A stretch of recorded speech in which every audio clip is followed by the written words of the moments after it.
Let's test out the captions, make sure they're good.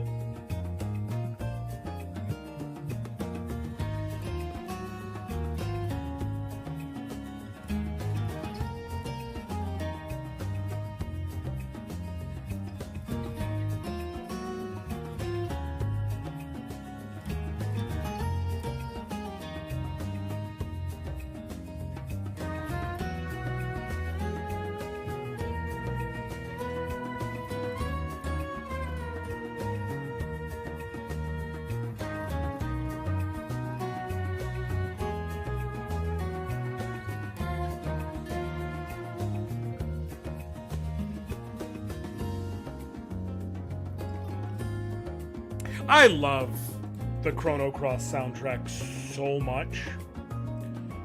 I know plenty of people have their issues with it. With the game. And, you know, the soundtrack, I will go to my grave. I will go to my grave with the firmly held belief that the Chrono Cross soundtrack is top 10 in the history of gaming. Minimum. Top 10.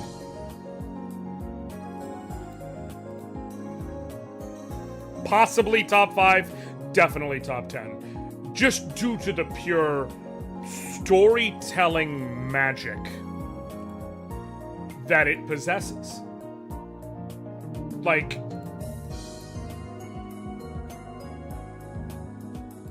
I don't think there is a better example in gaming of the soundtrack of a game literally telling the whole story. And doing so flawlessly? Really? Like, genuinely flawlessly?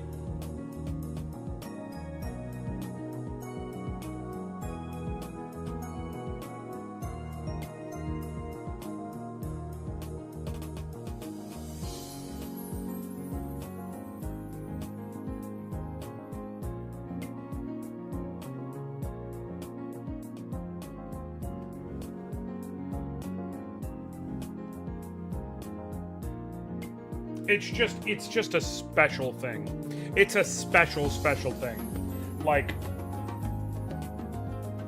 it was Matsuda who did the Chrono Cross soundtrack, right?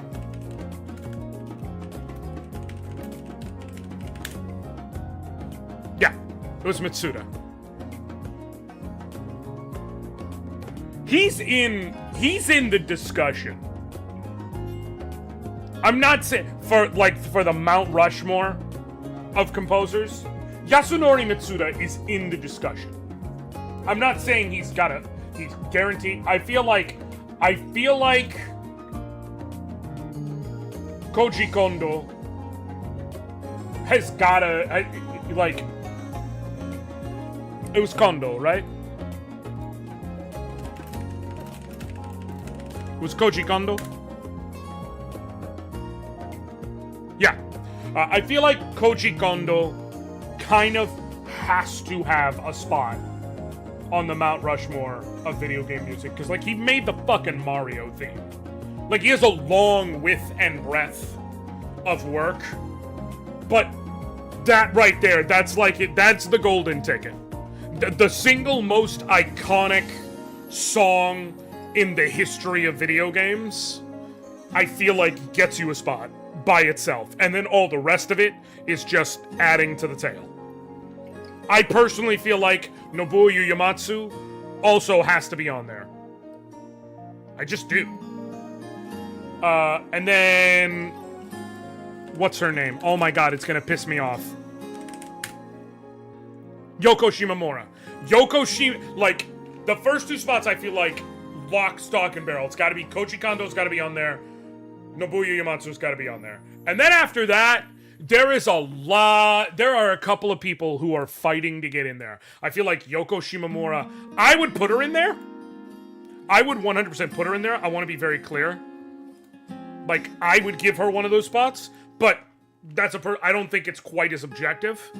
I think Yasunori Mitsuda has to be in that discussion. Soken probably has to be in that discussion. At this point, this far into things. Vaping can expose you to toxic chemicals that can damage your lungs. That's why I don't vape. And the team. My bad, guys. Brought to you by the FDA. Who else? Who else? Now I'm thinking. Who else do I think has to be in the discussion? Let me just type this in so I can put it in. Greatest video game composers. Nobuya Matsu. Jeremy Soule has done the Elder Scrolls. I wouldn't put him in there, but sure. He's done Elder Scrolls, Guild Wars, Icewind Dale. Okay. Michiru Yamane for her work in Castlevania. She's gotta be on that list.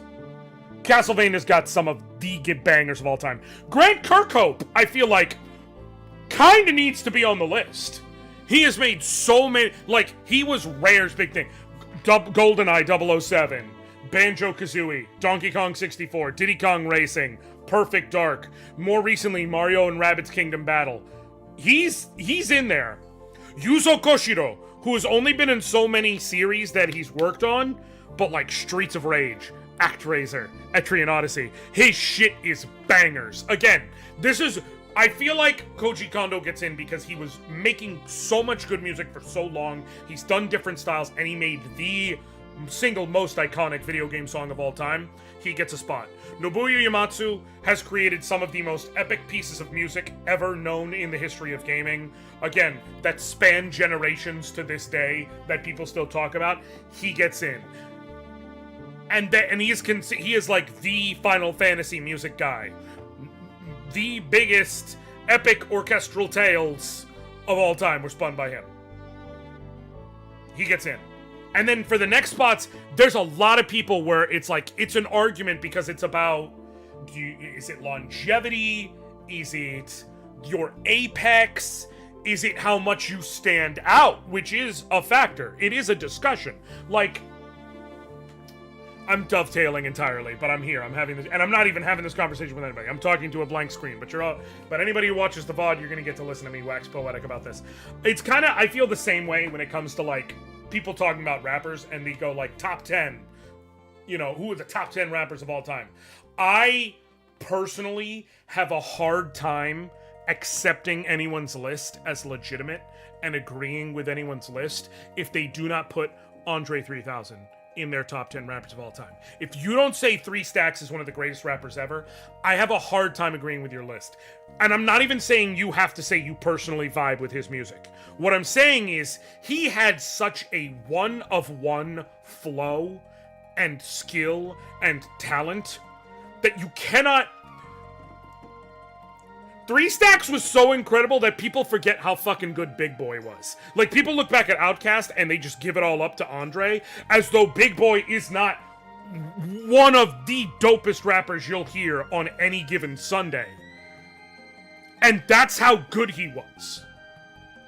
Like, that's how good Andre was. That you forget how good Big Boy was. He did not get the flowers he deserved.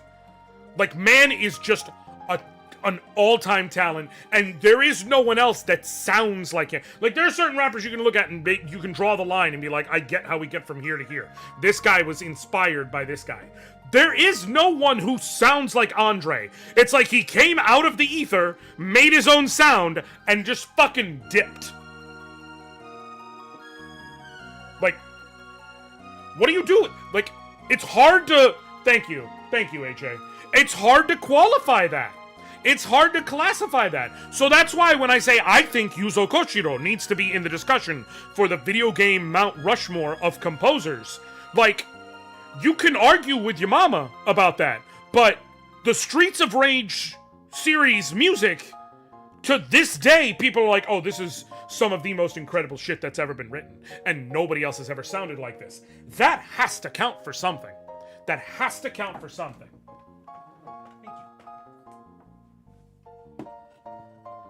Does it count for everything? I don't know. That's why I said in the discussion, not automatically locked in. But it has to count for something. Alright, I've spent 20 minutes talking about random ass shit. I think I should probably go ahead and start playing Vigimate games, which is what people are here for, huh? Probably. Maybe. Possibly. You know what I'm gonna do? I'm gonna put on my fan first, because it is fucking Fat Boy Fall, y'all, and I am in the house, so...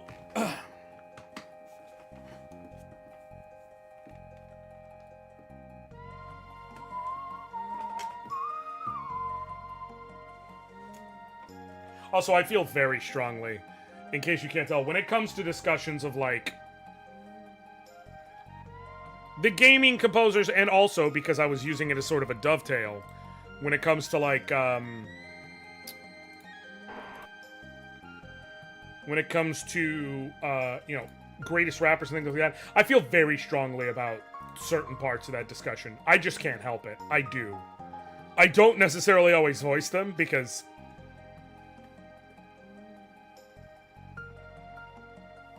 whether or not it's my place kind of discussion, but I do have the strong feelings, is the thing. Okay? Like, there are certain rappers where I feel like if you don't... you have to put them in the discussion just based on things they've done. Right? Like... for, like, greatest rapper of all time. There are 4 rappers who I feel like should be in the discussion.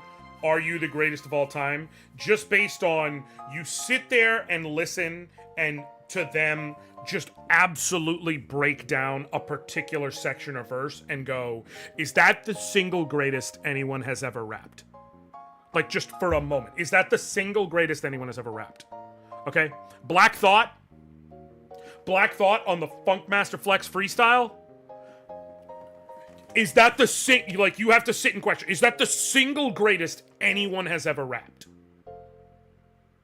If so, like, and so, if you have to sit and think about it, you have to at least consider them. Okay?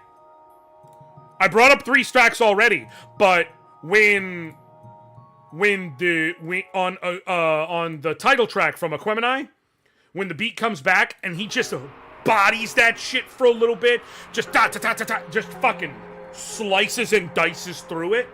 It's like, is that the best that anyone has ever just laid down a fucking bar? That's in there. And then Lupe, I'm sorry, I'm always gonna have the softest spot in my heart for Lupe Fiasco. I just am. I fucking love that man. His lyricism is incredible. I'm gonna always have him in the, I don't think he wins, but I'm always gonna have them in the, is he the GOAT discussion for the shit he did with Mural? That was just like 8 minutes straight of, let me just put on a master class real quick. Let me learn y'all a little something real quick. And everybody just had to sit there and be like, okay. Like, ain't shit you can do about it. You just sit there and go, okay.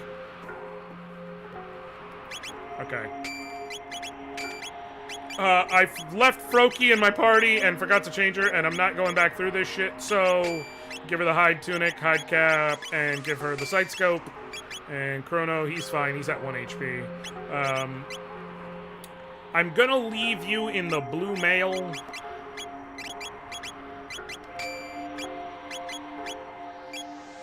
Because I don't have any need to change it right now. I will give you back the hero medal for this next section we're going through. Okay?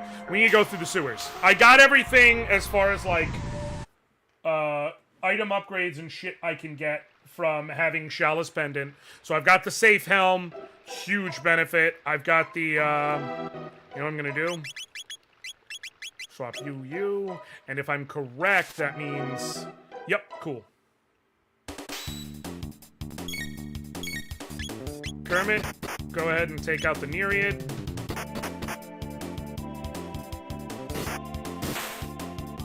Oh, it's so beautiful, seeing how strong he's come. And now I'm just gonna have Kermit sit back and do his shit. And I'm just gonna wait a little bit until they kill her.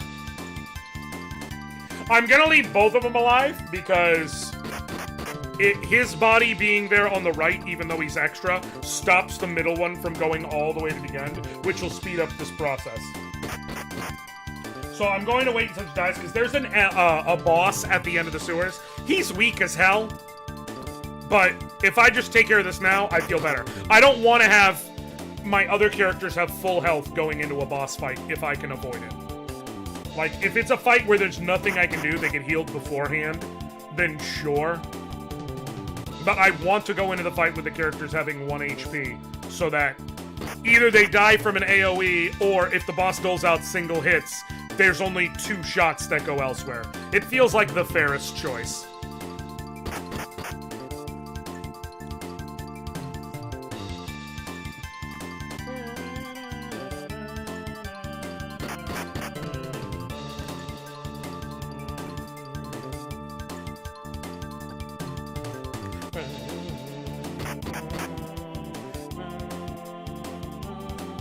Plus, we've spent an hour and 45 minutes in a fight, so, like, what is this shit gonna do to me?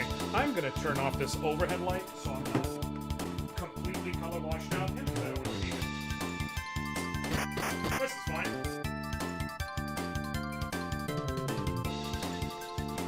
Better!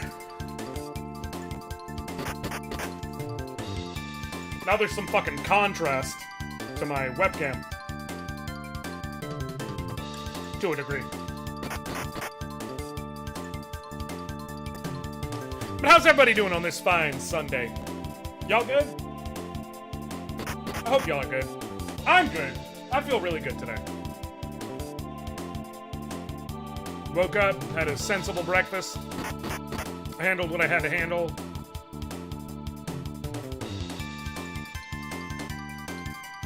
Also, I'm gonna go ahead and say it. I got invited by my sister yesterday, so I took the kids to the theater to go see Red 1. To all the haters out there saying Red 1 isn't a good movie, you are just a hater. Red 1 was a good movie. It was fun. It is a popcorn action flick. If you're expecting something with depth or nuance, you are in the wrong fucking place. But if you just want a good old popcorn action flick with a few one-liners to just enjoy and have fun, man, it's a good movie. There were some great prescient lines and moments in that movie. I actually want Chrono to survive some of these fights.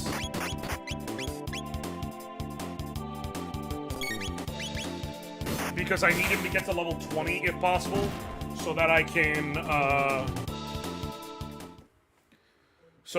go and challenge Specchio's next form. And get some more, get another magic thingy. Magic tab, that's the word. And I believe some free ethers at this point. Dun, dun, dun, dun, dun, dun. Here we go. Time to fight Crawley!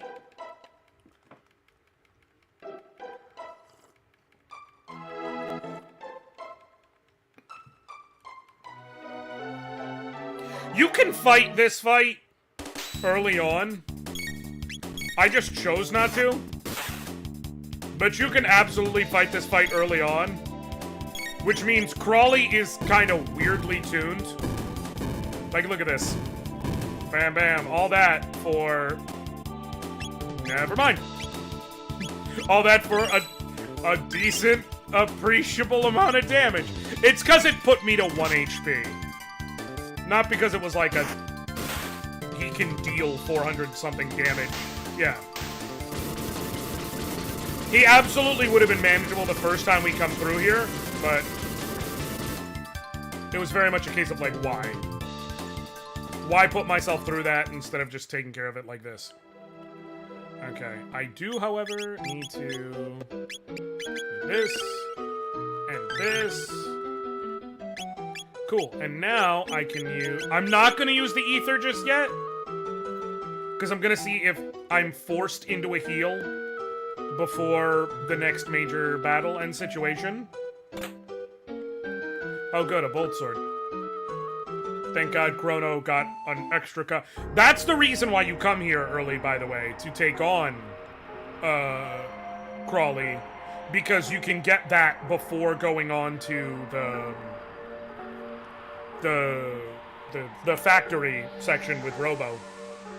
Go to the Keeper's Dome.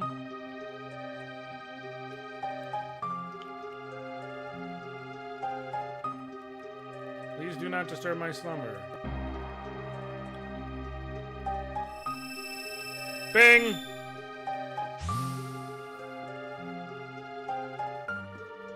And then you coming back. Huh? To those who open the door, I am Balthazar, the Guru of Reason. Basically, this is where the game breaks down the Gurus, breaks down Lavos, breaks down what actually happened, like, chronologically, and how we gonna fight it, how we gonna fight back, how we gonna stop it.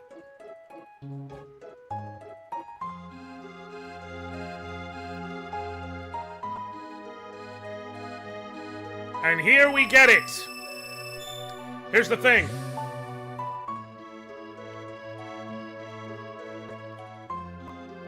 Real quick, is there an interaction before going in there, or no? No, okay. Come on! You don't gotta go through all that.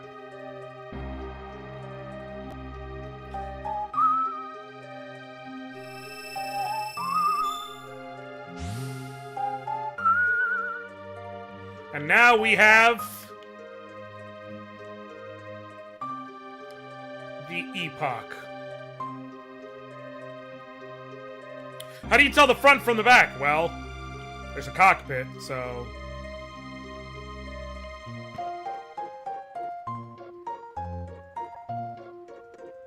There we go.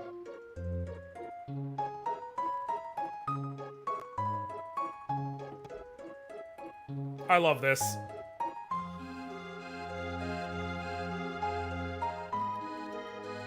Yeah.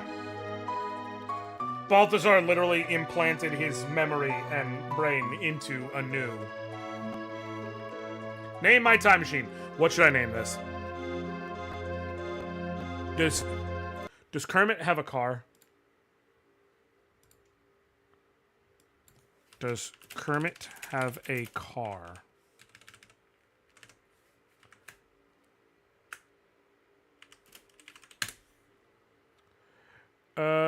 Kermit the Frog has had multiple cars, including a Rolls-Royce Silver Spur, a Lamborghini Aventador SV, and a green Lotus Eclat.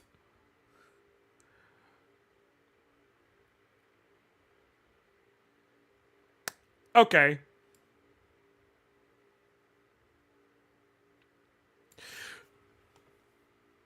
Oh! The Green Lotus was his first car, because it was Jim Henson's car. So we're going to name it Lotus. We're going to name it Lotus, because that was Jim Henson's car, and that was Kermit's first car. And also because no one can mispronounce that, unlike Epoch. Shit's called Epoch!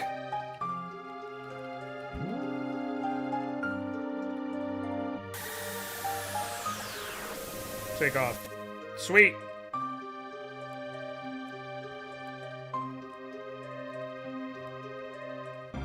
There's a thing, you can go all through there, or to the end of time. Into infinity. I do love that.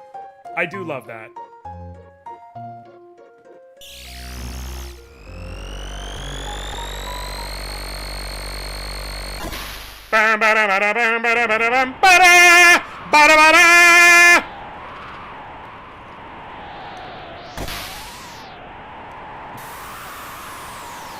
Bing! Alright, is there... If you go to Terra Cave... What up, Jason? How are you? Good to see you in here, my froggy friend. Do not judge me for my singing. Just accept that I'm singing. Want to buy something? Yes. What do we got? What do we got here? Okay, I can get the Flashblade, which is a slight upgrade, but I will no longer get the crits from the hero medal. But it would allow me to equip something other than the hero medal without it being like a letdown, if you will. And I can actually buy ethers now. I'm going to get... Should I get it? I don't think I need it yet. But I think I should buy it. Okay, so hear me out. So, I don't know if it's going to make sense for me to wield the Flashblade ever in the time that I have it.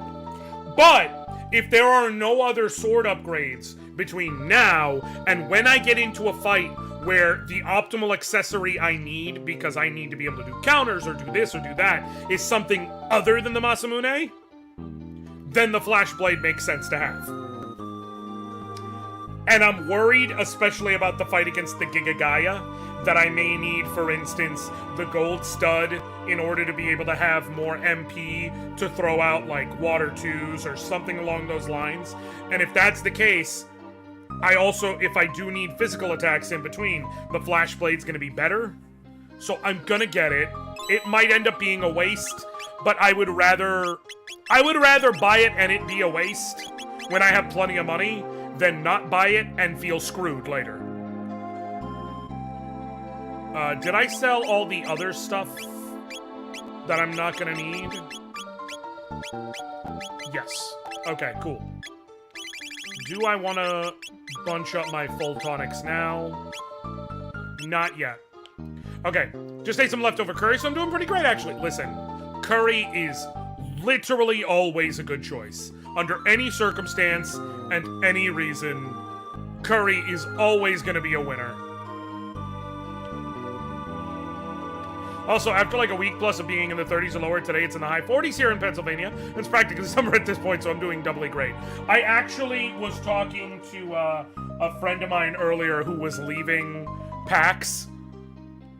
And they were saying how, like, this whole week it's been freezing, and now all of a sudden it's actually hot. I'm driving home, and it's like 60 degrees. I was like, Jesus. To be fair, to be clear, they're driving south. Spend the night? No. Want to go to the Enlightened Ones with this one? Are you going to use Ayla Charm Monster Get Taps? I absolutely am not. Nope. I get why you're asking, Guadalupe, because it's not actually, like... It wouldn't actually be combat-based, right? But that's why I even so much as, like, when I was dealing with... What's it called? With,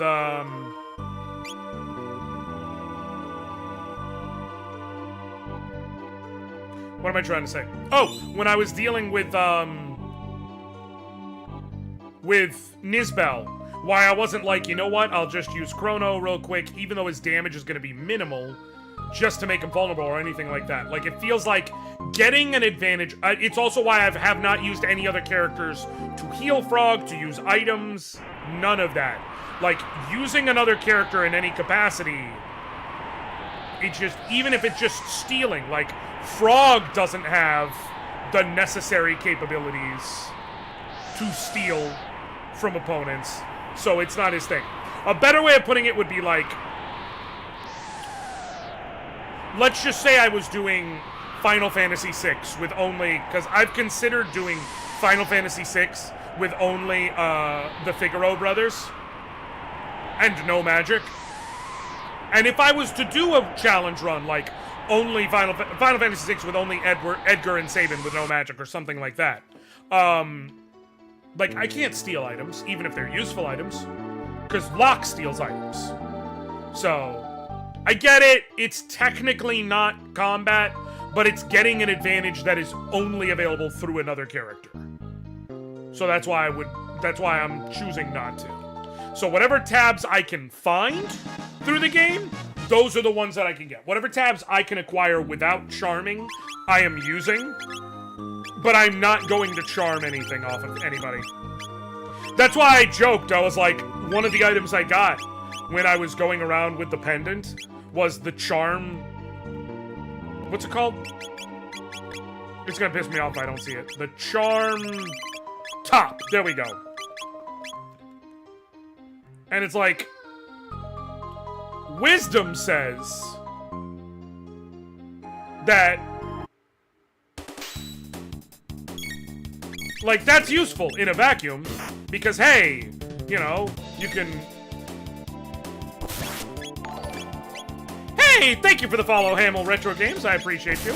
Like, charming item off an enemy is really useful, but that item is useless for me because I'm not going to charm anyone, so raising my charm rate for anyone isn't going to benefit me.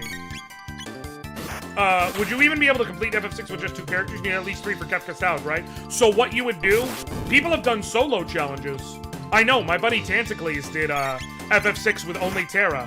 So what you would have to do when you get to Kefka's Tower is you make one party with the character you're using and have them go through one whole section, then come back and another section and keep going, essentially. Leaving and changing the party to have that character take each of the paths until you get to the very end. And then you just make sure when you're about to fight Kefka that everybody except for the character in question is dead. So you have them to start off the fight, and then that's it. It'd take a little work, but it could absolutely be done. And the thing is, I could probably do just Edgar or just Sabin, but like... So, for instance, my buddy Tantacles, like I said, he did Terra with only natural magic.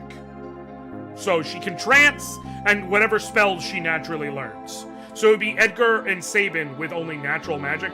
I could probably do it with just one, or just the other.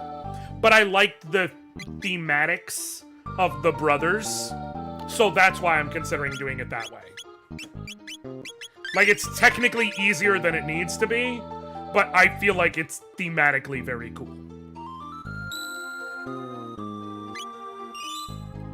Okay.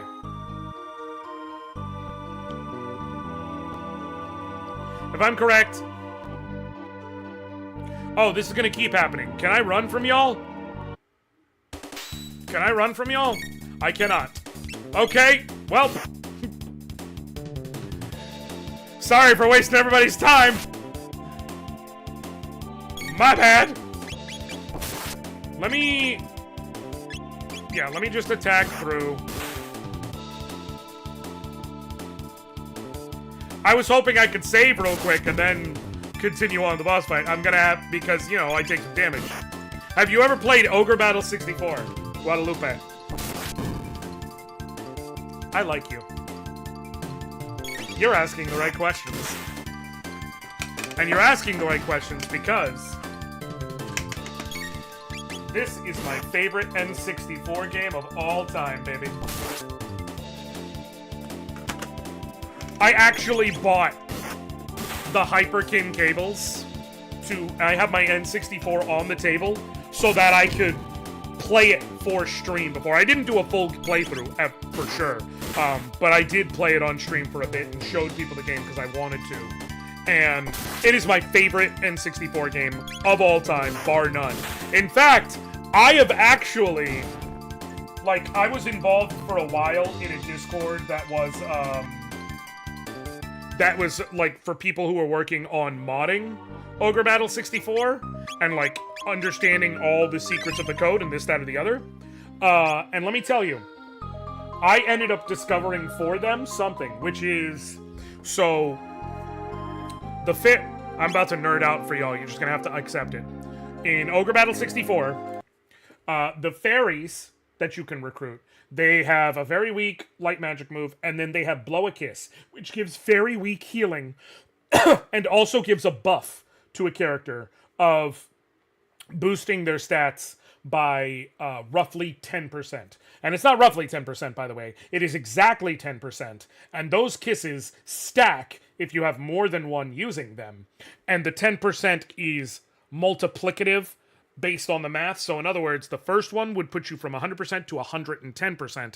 The second one would put you from 110% to it would do 10% on top of that end number. So it ended up being 121% because I used exact right numbers on stats to be able to check where it's like if it lands at 120, it'll round differently than if it lands at 121. And if you do that, what I end up finding out is when you get, you know how you can like turn your young dragons in the game into earth dragons and then into, the earth dragon turns into, oh god, what does the earth dragon turn into? It's not the Midgard Swarmer. It's not the Tiamat. Oh, it's going to piss me off. It's going to piss me off. Hold on, y'all. You're just going to have to deal with it. Ogre Battle 64 Dragons. Because, like, the Fire Dragon becomes the Flare Brass. The Water Dragon becomes the Blue Dragon becomes the Quetzalcoatl. I know that. The Earth Dragon becomes the Azi Dahaka. That's what it is.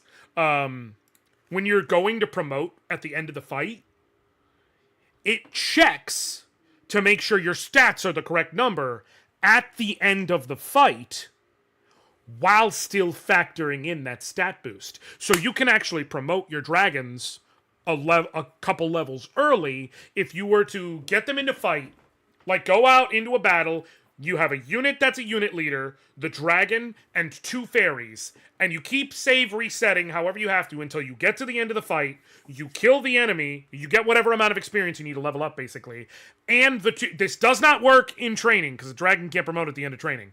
It would have to be either in an actual story battle or against, like, a random monster you find running around, but you give it the experience it needs to level up. If both fairies kiss it during the battle, you have a 21% boost to your current stats, so you can promote a little early, which is good because the higher dragons get better stat gains. So you end up with a dragon that's got a little bit extra strength down the line compared to otherwise. It is super niche and super specific, but I'm literally the human being who figured that out for the internet. So that's how they figured out when coding shit, how and when some of it is applied. Why? Because I'm a fucking nerd!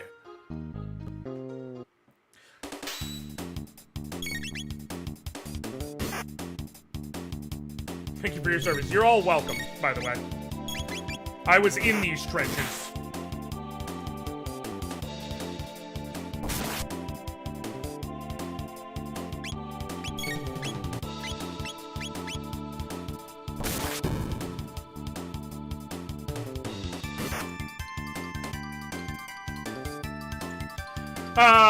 From Sega Genesis, when I was a kid, I like it to play Shining Force 1 and 2 and Phantasy Star 2.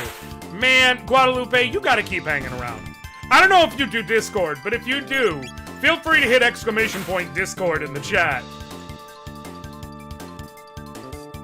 And my bot will spit out the link to the Discord, because you are speaking my language. Shining Force is so good. You gotta understand, I am the Fire Emblem guy, so obviously I have huge love for Shining Force. And Phantasy Star 2, I remember, I ended up getting, back in the day, for my computer, Sega came out with, it was on computer, and then it was also on Dreamcast, but the computer version, they, like, split it up. They had Sega Smash Pack. And it was the first time since the Genesis that Shining Force 2 was available. My friend had a Dreamcast, and he got Sega Smash Pack, and we were hanging out one day, so I got to try it out, and I'm like, this game fucking rules, because I never had a Genesis as a kid. And I ended up finding Sega Smash Pack for the PC at BJ's. Which, for those of you who don't know, everybody talks about Costco and Sam's Club. BJ's is the third big wholesale retailer that's been around forever. Just like Sam's Club and Costco. It's the kind of place you go where you can buy things in bulk and everything. And they used to, back then, they would have a section with games and PC games, things like that for the cheap. And I found a copy of Sega Smash Pack, and I begged my parents to let me get it. And it wasn't even expensive. It was like $15 or whatever it was, because it was a BJ's. But I begged them, and they ended up getting it. And that's how I got to play Phantasy Star 2. Until eventually, for Christmas, years later, I got surprised. My mom remembered. I was like, this Phantasy Star game, I played it with my friends. It's so fucking cool. She remembered that, and for Christmas a couple years later, Phantasy Star Collection came out on the Game Boy Advance, and she got me that, and I played the shit out of those games. It's hard for me to get into PS2, but I fucking love Phantasy Star 4. It's the best one. It is the best one. Phantasy Star 2, I am older enough now to know that I liked it as much as I did because it was so different from so many other games at the time, right? It had that super, sci-fi setting and things like that. But I still loved it at the time. But as an adult, I can look back and be like, there was a lot of roughness around those edges back then. And thankfully, Phantasy Star 3 and 4 came out and really polished a lot of that shit off.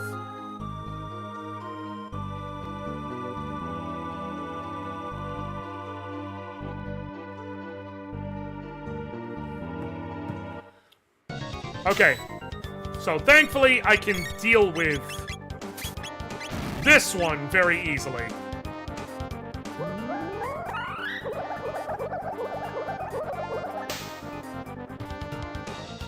The blue one is not exactly water soluble, but the red one sure is. The PSO games were good in their own right, but man, would I love to see a return to classic PS RPGs. Oh, 100%. I love Phantasy Star Online. I do. I love me some Phantasy Star Online. Like, a lot. Like a borderline unhealthy amount. I'm one of the few people who hunted down Phantasy Star Online Blue Burst to be able to keep playing that shit in the modern day. But, it's imperfect. But it's fun for what it is, for sure. But man, the old school, they should make a new Phantasy Star game that is a true, proper RPG. Okay, I think I'm okay to, yeah. I'm gonna keep going until hopefully I can bombard until the red one is just Dunyan rings. Ow. And then it's a lot easier. From there, honestly, I think I focus on the Mud Imp based on how they're acting right now. Ow. I actually got onto a Bluebird server a few months ago and played for a couple weeks. It was around the Dreamcast anniversary. Makes sense. Feel a bit nostalgic.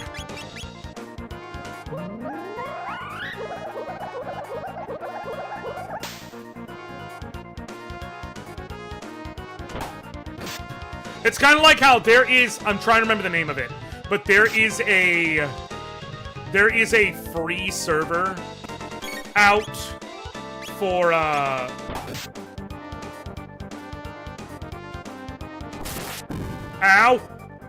Okay, thank God.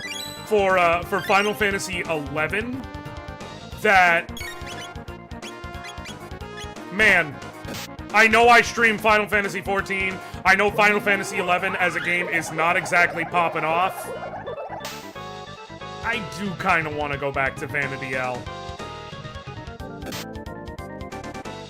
I think if I could get,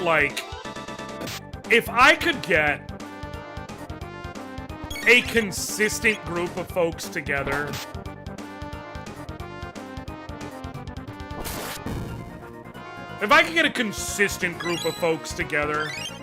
to go back and stream FF11 via that private server, where it's like, and it's very well run, to where it's like everything up to, Chains of Prometheus, I want to say. Which is kind of the far end of what people consider, remember as FF11. If I could get a group of people together who would be willing to stream it together, I think I would.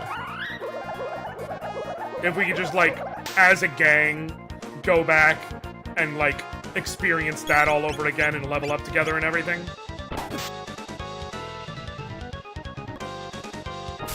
I need a heal. I need a heal. Please get your attack off first so that I know I'm safe. Okay, cool. I may need to use one of those full tonics. Thank God! That was getting frustrating. It'd be very neat, I think. It'd be neat, and I think it'd be different.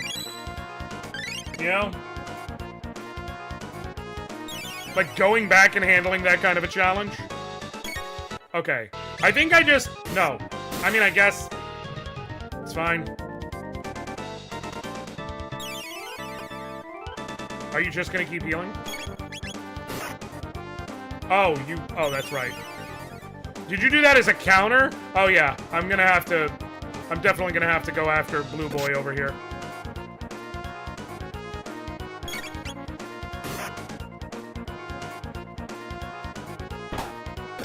Ow.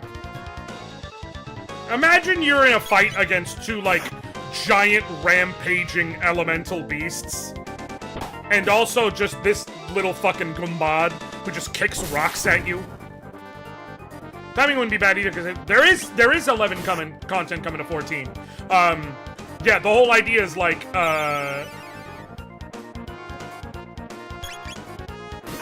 in the next major raid, I believe, is about going back to Vanity L, which I think will be dope. I'm excited for that. I have a lot of fond memories of 11. There's several songs from 11 I still play in my head. The battle music in it was great. Dum dum dum dum dum dum dum dum dum dum dum dum dum dum dum dum dum. Also, to anybody who happened to play FF11 back in the day, fucking Bastok for life.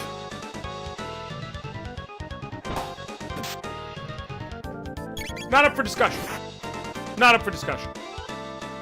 You're either a Bastalker or you're a goddamn traitor.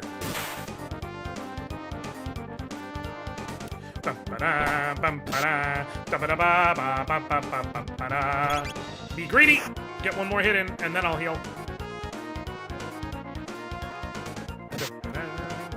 Man, that safe helm is so nice. The amount that it just keeps me safe. No pun intended. But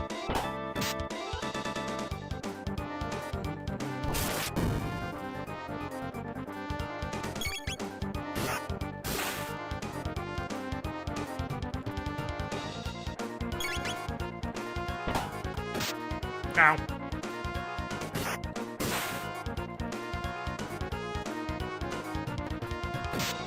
I think when I fight Giga Gaia, I'm gonna need the Flash Blade equipped, and I think I'm gonna need the Rage Band for my accessory, actually, to get in some counter attacks, so that I can deal a little bit of extra damage without putting myself in harm's way.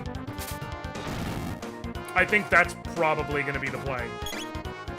That's what I'm currently assuming.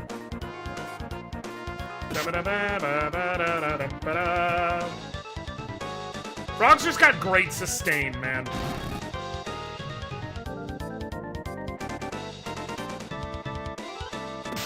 Oh no. I might be dead. I might be dead. I'm dead.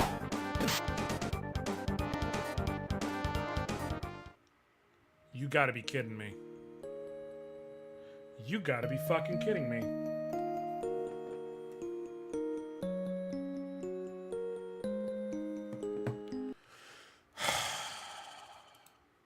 That's frustrating. That's frustrating because all that means is I just need to be, like, heal more frequently. But I didn't know that I could get hit with sleep until right then. Honestly, maybe a better idea to go Flash Blade and Rage Band already. Let me try that. Just to see.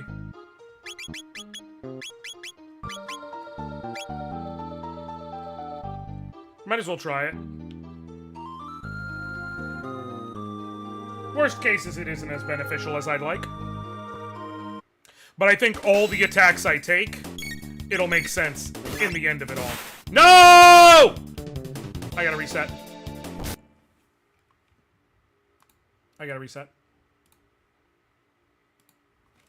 Can't believe I screwed it. How really screwed the pooch on that one. Hey, can we talk about that phrase? Can we talk about the phrase screwed the pooch? Because time to lurk. Appreciate you, Jason. Hope you have a good one, bud. Can we talk about the phrase screwed the pooch? Because that gets attributed to white people. And that is absolutely some white people shit. But also, like, man, just listen to the words. Really screwed the pooch on that one. Man, I know what words mean. And, like, regardless of your intention, the words you used means you fucked a dog. I don't understand it. Like, you're literally out here saying you fucked a dog. Screwed the pooch. Really screwed the pooch on that one. Nah, man, you messed up. I don't think we need to bring any animals into this. Actually, just to be very clear, I think we were good as was.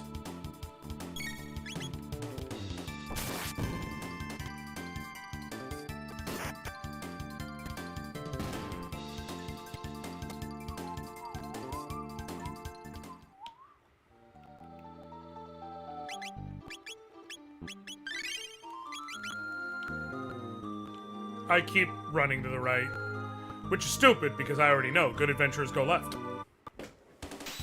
It's just that is an established tenet of good adventuring.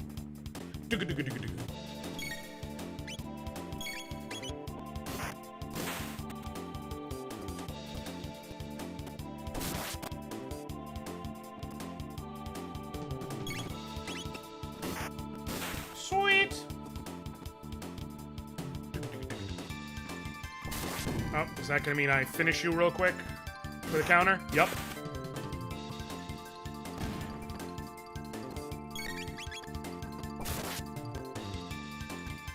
Just calling them Beast is really cool, honestly. It's just got such weight to it. Beast.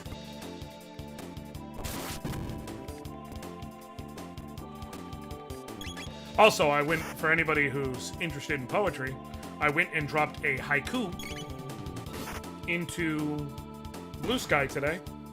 A haiku I'm very proud of, actually. 2 bros sitting in a hot tub.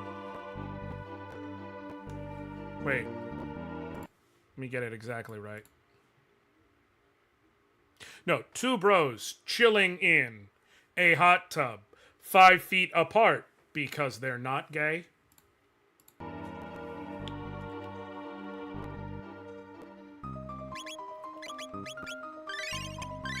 I'm fucking stupid, man. Why do people deal with me? At all. It's a terrible idea.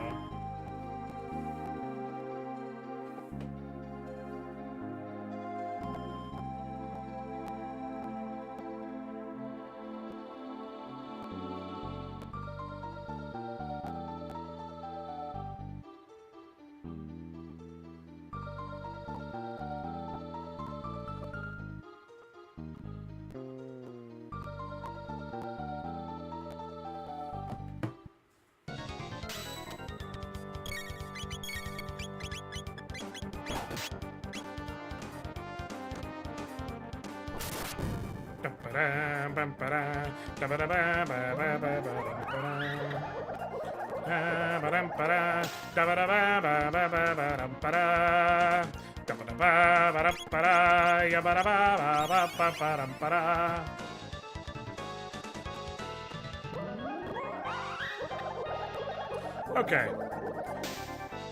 I know the strategy. It basically comes down to I switched to the Rage Band because my hope / belief is the number of counters I'll get will override the extra 27-ish% chance I have to crit, alongside the extra damage even when I do crit, and the extra damage with normal attacks.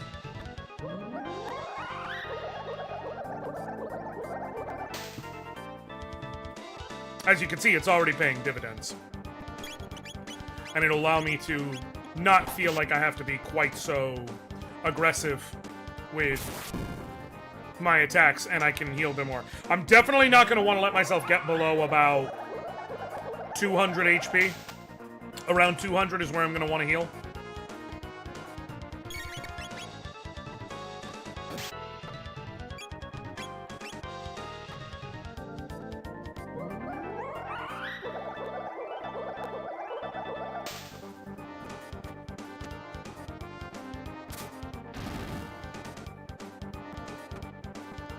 Oh, he's starting the bullshit early, I see.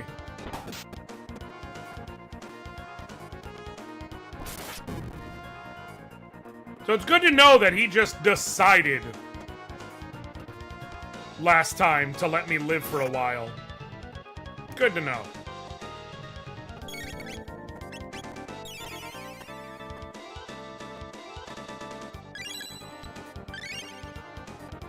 Okay, but it's fine. That'll hurt me. I will heal again. And then get back to the good shit.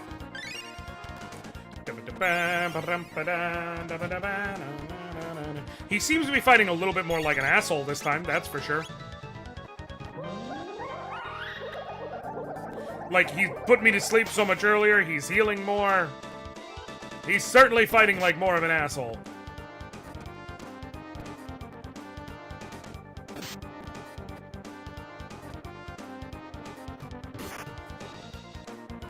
Yeah, these extra crits are 1000% worth it. This is absolutely the build for this fight.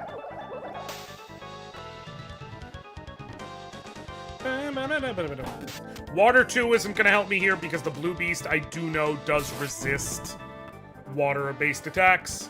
So, like, adding in AoE damage to an enemy who resists that AoE is not really going to benefit me.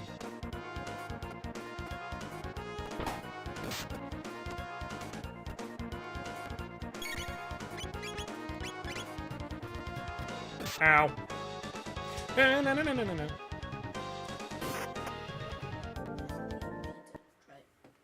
I like it. Is this actually healthy? I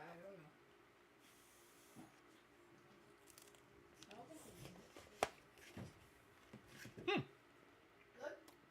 Blue me. Okay. Thank you. Curious about it, but...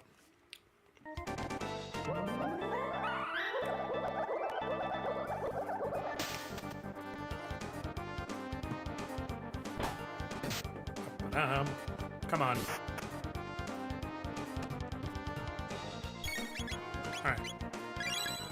Now, I'm gonna be real specific about right around 200 is when I heal.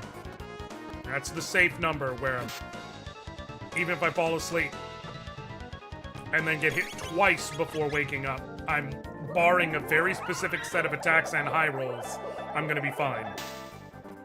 I don't want to be too conservative either, but... Come on, man!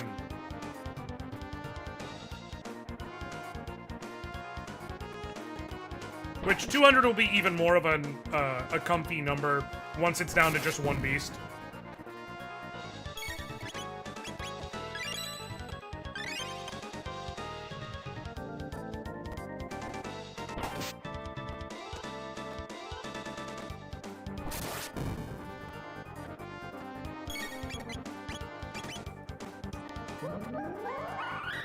I wonder what kind of damage I deal to the Mud Imp with water. instead of by physical attacks, since my physical attacks do almost nothing. I'm just curious. Let me try it real quick.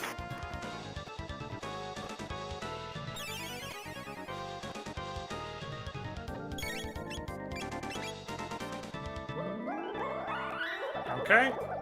And that goes, and that deals. Huh. But he counters with a heal while they're alive. So, nope, not the move. The move is just to punch this beast in the face repeatedly until he stops moving.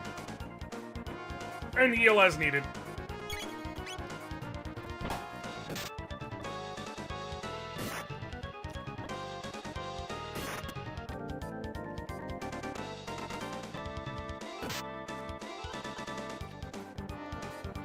I think this is health food.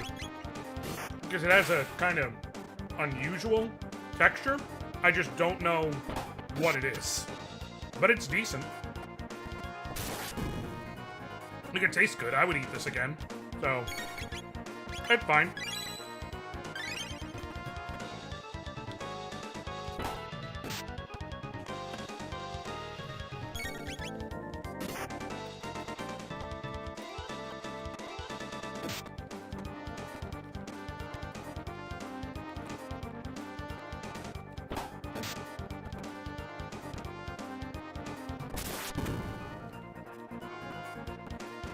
Okay.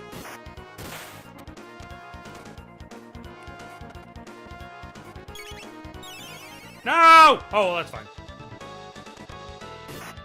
Especially when I way overdo that in damage.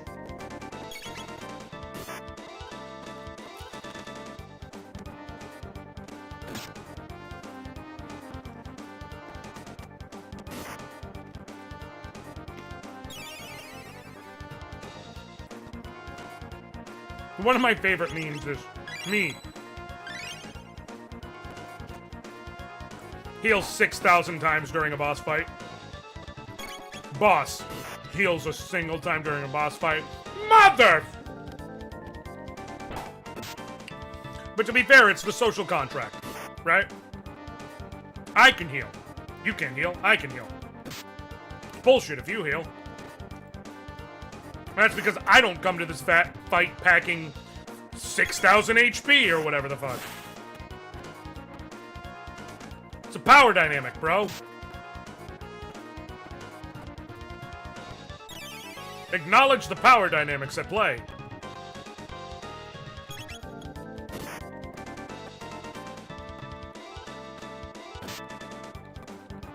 Alright, I need to heal myself. For safety.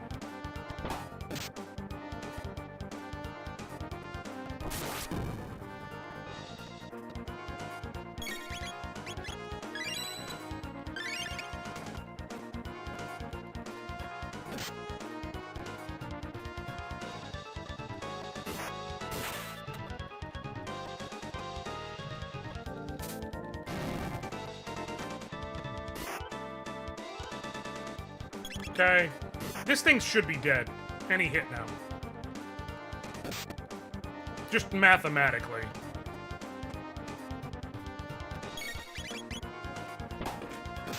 Which then means I can just focus on the imp, who I believe becomes more vulnerable once both the beasts are done.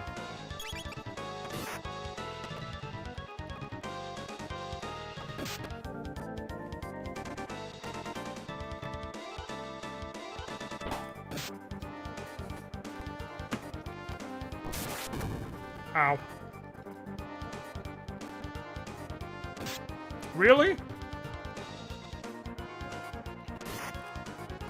Have you had enough turns yet, bro?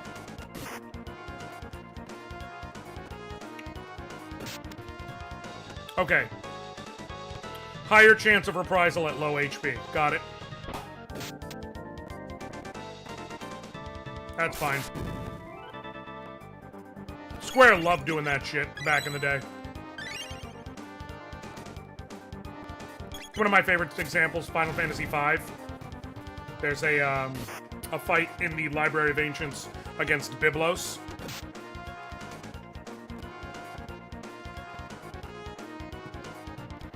And Biblos' whole spiel is early on in the fight, when you hit him with a physical attack, he has a decent chance to counter with Protect, raising his defense. And then later on in the fight, when you hit him with a physical attack, he has like a 2 in 3 chance to counter with Drain to keep himself alive. It is a bullshit fucking combo. It is very much so meant to be like, hey pal, go ahead and bring fire magic into here. You literally just got Ifrit right before this as part of the story. Go ahead and use him. Yeah, keep hitting me with rocks, pal. I'm just gonna kill you now.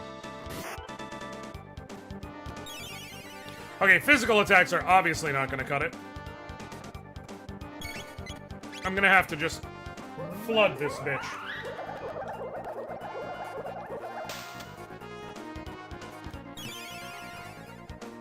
Wait.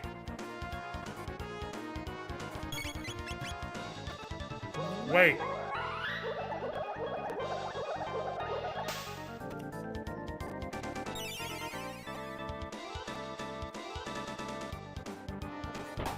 Wait.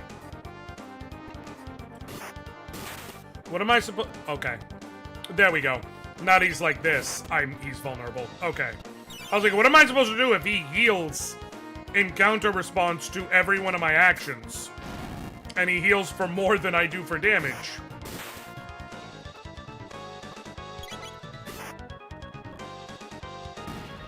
Sweet. Okay. Nice. That was a time. That was one of the time of all time.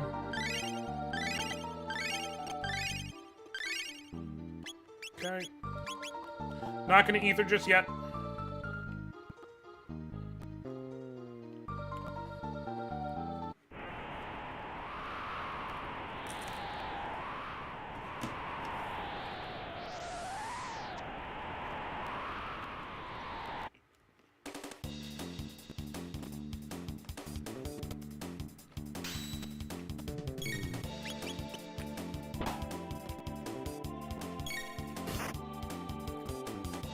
That baseline really is some all-time stuff. That doom doom doom doom doom doom doom doom doom doom doom. It's really some all-time stuff. Doom doom doom doom. Sweet. Not as sweet as I'd like, but sweet.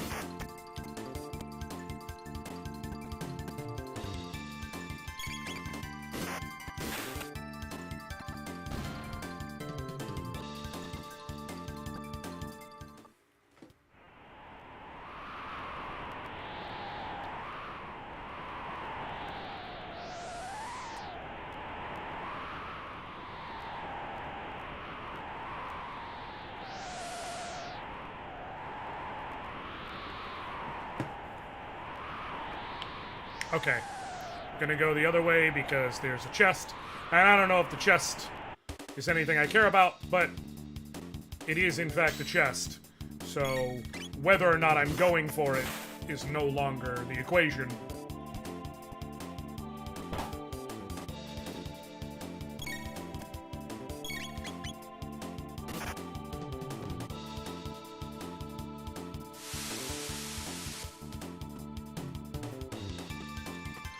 Okay.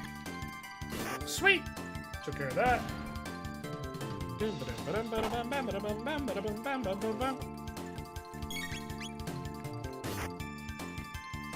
Okay.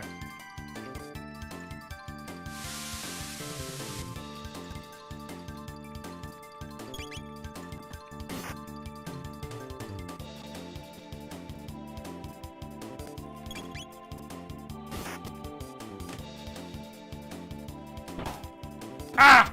Rock.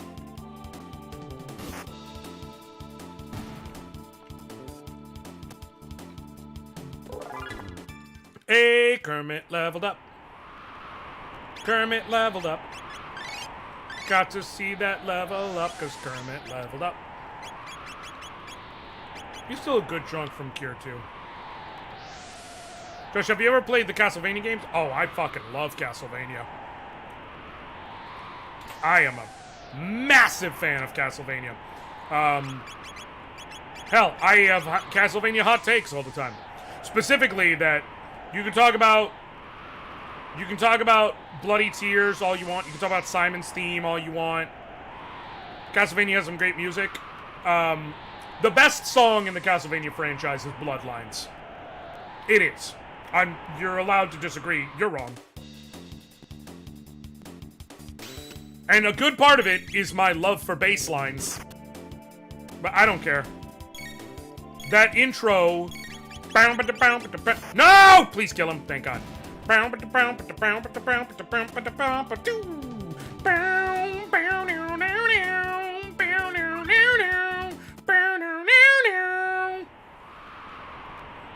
Unmatched. Un-fucking matched.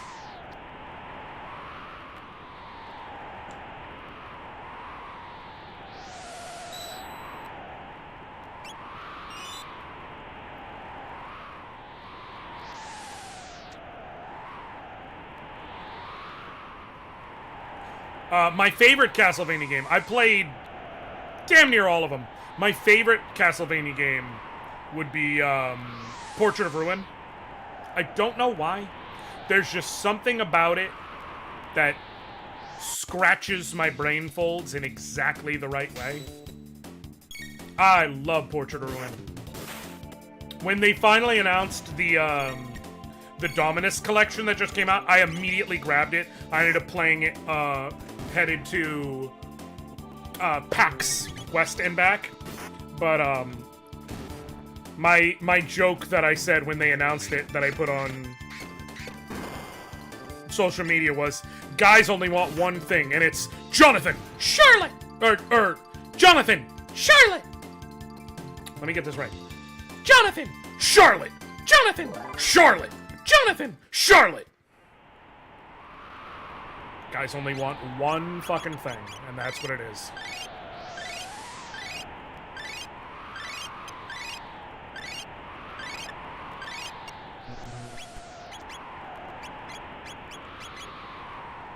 Oh, sweet, he's level 20. For me, it would be Symphony of the Night and Curse of Darkness. Good choice. Listen, Symphony of the Night's a classic. It just is. It is one of the greatest games for one of the most iconic systems of all time. Like, that counts for something. Symphony of the Night is one of the greatest games on the Sony PlayStation. On a system that had Final Fantasy VII and, you know, Suikoden 2, my personal favorite game. It had all of the Crash games. Or it had all the Spyro games. On a system that had just a wealth of heavy hitters. Castlevania Symphony of the Night is considered one of the best games on there. That matters. That matters.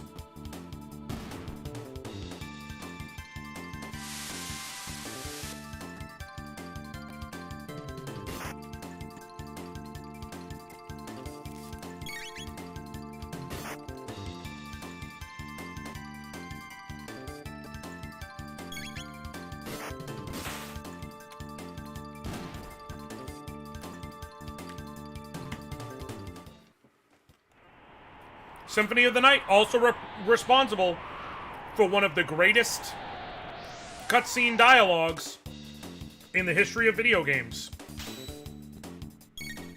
Die, monster. You don't belong in this world.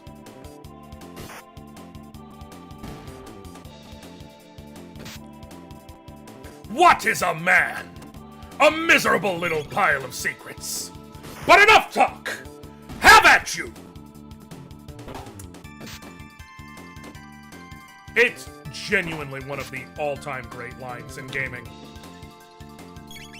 Here's my hot take on PlayStation-era scenes that people make fun of. Zero's Mega Man X4. Zero's impassioned speech when Iris dies. The what am I fighting for? That speech and almost that entire scene is actually great and kicks ass, actually. People crack on it and make jokes about it and remember it anything less than fondly. Specifically because of the way his voice cracks on the delivery of the word for. When he says, "What am I fighting for?" Nope, I didn't mean to hit you. I meant to hit the gargoyles, because they can drop my HP to 1, which can screw me. Can I run? Can I run? Can I run? Can I run? Can I run?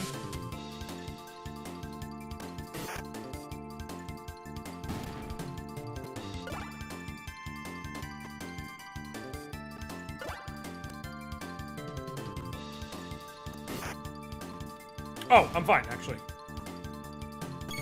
It's the fact that his voice cracks during that line. And he goes, "What am I fighting for?" Like, that "for" is what does it. But if you eliminate that, everything prior to that point is fine, it's emotional, it's good, and people remember it fondly. And the scene itself, standing as its own thing, is fine. Nobody would actually have an issue with it. Because I've heard some people who did, like, an OC a remix for Mega Man X4, who re-recorded that whole speech on their own, and used it word for word, did it the exact same. And it's dope without that. That's how I know. In fact, I'm going to prove it real quick. We're going to take a little jaunt on over to the wild, wild, wonderful world with wildness of YouTube. We're going to do it. We're going to do this. You're all going to come with me. Hope you're all good. And if you're not good, oh well.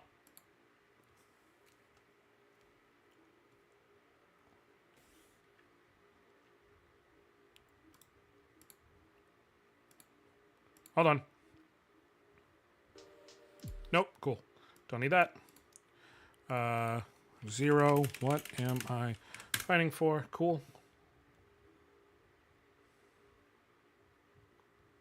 Okay, cool. Display capture. Y'all gonna come with me? Cool, cool. Here's the whole thing.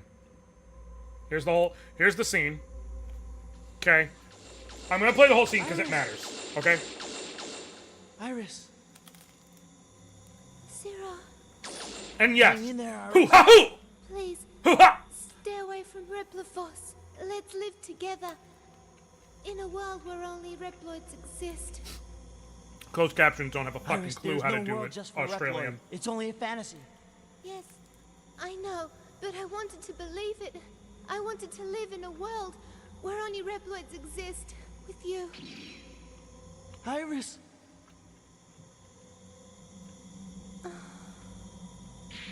Iris. Iris. Iris. Iris. Iris. Iris. Ah! No, this isn't happening. There's no reason for me to go on. What? What am I fighting for? What up, Admiral? So that right there. But if you remove the shitty delivery at the end,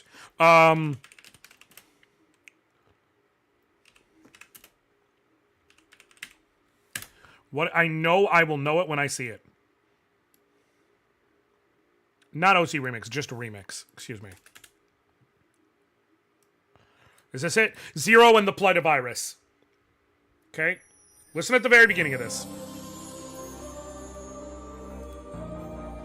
Iris. Iris. Sarah, Hang in there. please, stay away from Reploids. Let's live together. In a world where only Reploids exist. Iris, it's only fantasy. There is no world just for Reploids. I know, but I wanted to believe it. I wanted to live in a world where only Reploids exist. With you. Iris.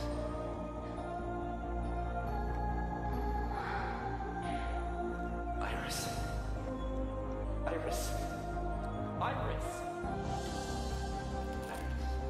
Right here. Iris. No! This isn't happening! There's no reason for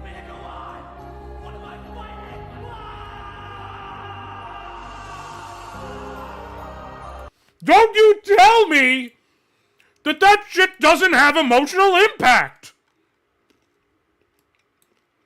The lines themselves are fine. It was just the end of the delivery. The moment you take out the end of the delivery and the shitty way he says for and all of that, all of a sudden it's like, oh, this whips ass, actually. But what up, Admo? How are you? Good to see you. Like, oh, this shit is fucking bangers, actually. Dang it. Hold on. Gotta do this thingy. For those of you who are here and don't know, every so often, I tap my controller, the cord it's plugged into the PC with, the wrong way. Nope.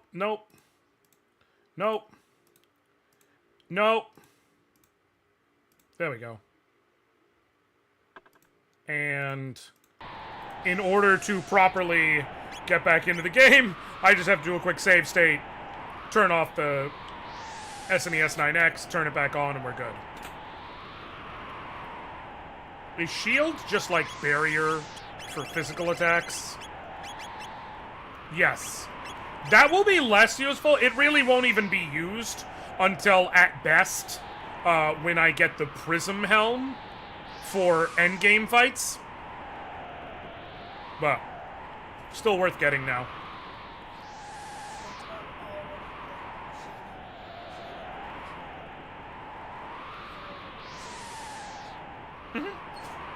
Yeah. Buddy, he's on pace. If he keeps up the pace he's going, he's going to break Eric Dickerson's record for all-time rushing. Like, he's literally going to rush more than anyone else ever.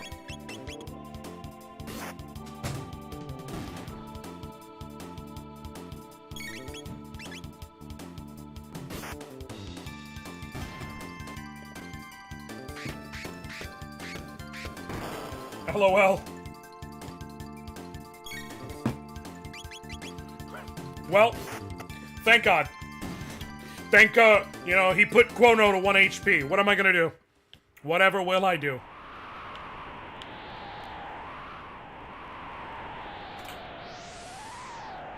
Barrier 2, nice.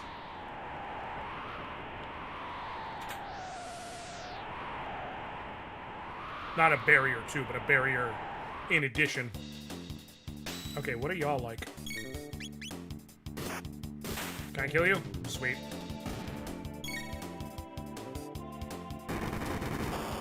Blizzard Chaos. Okay. Oh, no. So here's the thing. If you target Chrono... Nope, you didn't. Okay, thank God. You actually saved me yourself. So they can essentially inflict confuse. If I am confused at the end of the round and Chrono's alive, like, that could be a thing. But if I'm confused and no one else is alive, it doesn't actually do anything to me, effectively. That's the thing. Because I'm just gonna attack them anyways. Spoiler, that's what I was already going to do.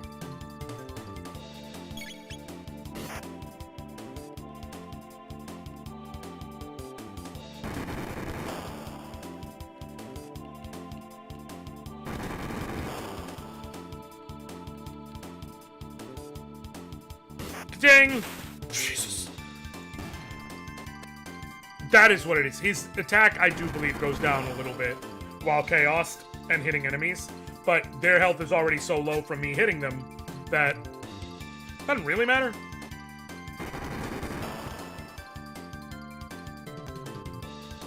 I just need to tap him once, basically. And if his hit knocks me out of chaos, then it's not gonna matter. Now this might take a second, and there's nothing I can do. Oh, that actually could be a concern. I could be locked. Can I run? Can I run? Not while chaosed. Oh, thank God. Yeah, this fight wouldn't have been worth it. Not worth the risk, because it actually is, despite how weak that attack is, it was very in the realm of possibility that I die. What are you at, stat-wise? 81 till next level. Sweet.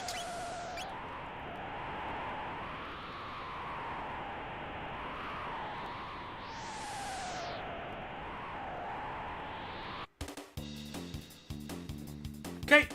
Oh, shit. You know what? Fuck it. Water tube.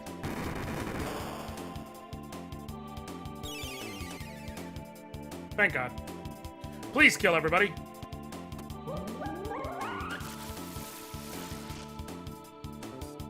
Not quite. Kills all the gargoyles. Doesn't quite kill all the plants. Thankfully, I'll leave one with just crippled health. Please hit Chrono. Thank you.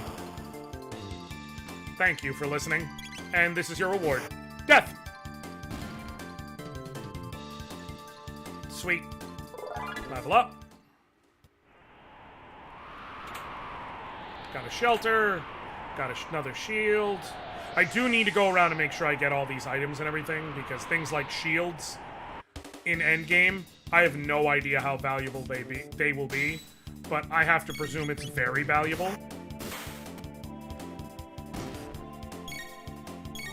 One thing I can tell you, it's going to be very valuable once I have the Prism Helm at the very end of the game, when I'm up against, say, Lavos, to have the Prism Helm, the best possible defense, and shave off a third of all physical attacks. I might need that beforehand, though. Because I think I'm gonna at least try the Black Omen. But if I see the Black Omen isn't happening, then I'm gonna, like, you know, skedaddle on out of that path.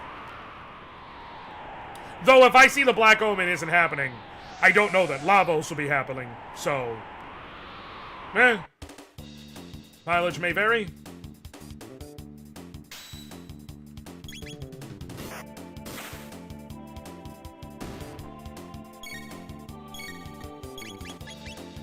As stupid as it sounds, I really wish there was an accessory that, like,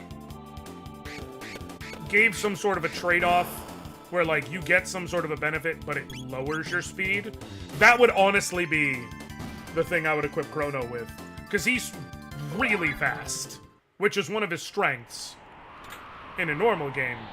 But that means that, like, very rarely does he ever not get a chance to go in this kind of a situation. Okay. I do, after this, before I go to take on, because I believe I'm about to fight Giga Gaia at the top of here, I do want to check to see if any of its damage is elementally tuned. What up, Rachel? How are you? Good to see you. Thanks for dropping by. I don't have an answer. Before you ask why I sing like a motherfucker, I do not have an answer. But welcome, Rachel. How you doing? All right, go to Mount Woe. Load home, load vest, 2 times shield, 3 times barrier, lapis, full ether, shelter, time hat, magic tab. The fourth is just pick up a time hat and full ether K, and grab the magic tab in the bottom right corner before. Okay, cool.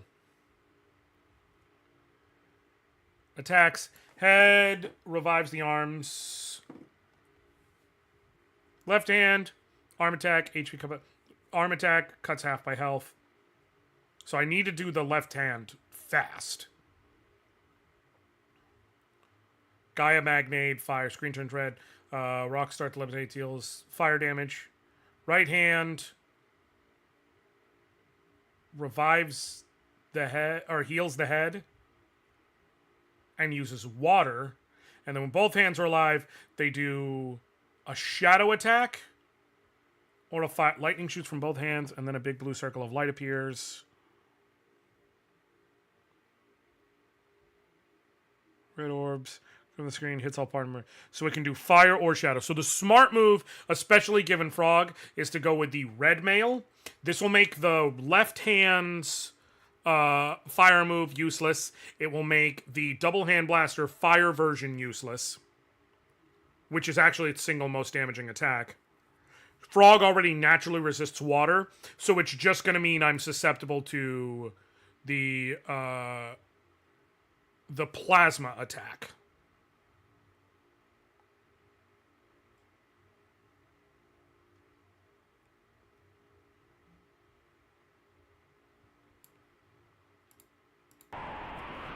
So I think what I'm going to do... You sing way better than me. I appreciate that.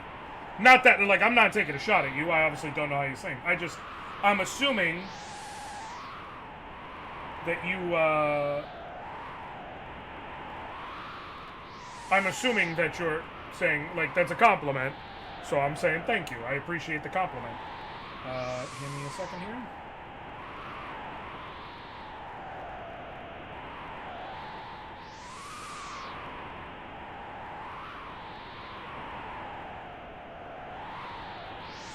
I'm just checking something real quick.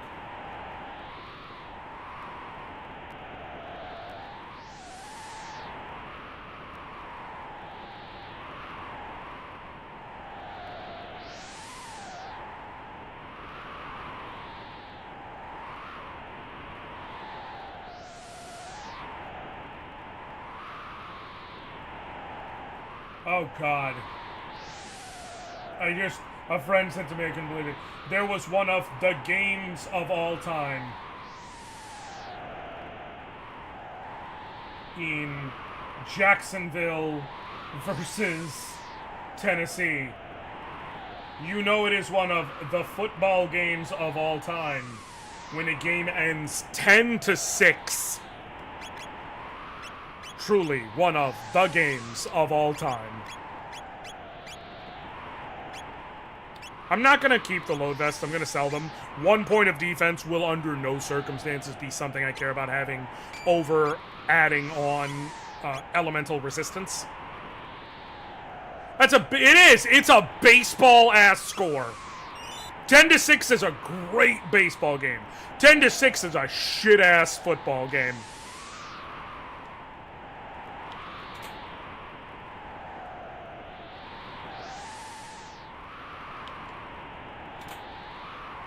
Okay, I'm definitely going to need to... The time... I can't even use the time. I can? Oh, prevents, stop, and slow. But it lowers my defense, and I lose the safe effect. So for right now, not useful, because I'm facing a boss that doesn't even use stop or slow. But that may come in useful moving forward. I will, however, definitely be pouring ethers down this frog's throat. Because I think my best play is going to be water 2s. To hit both arms and the head all at the same time. Well, let's try it. And I have the Rage Band to counter shit as needed.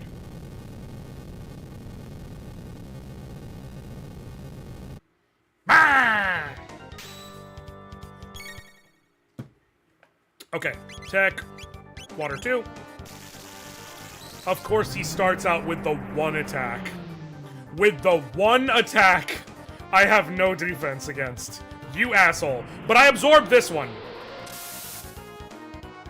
Yeah, I actually absorbed fire damage.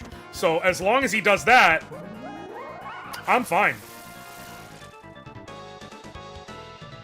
I would like to deal more damage than that, actually, but it's fine.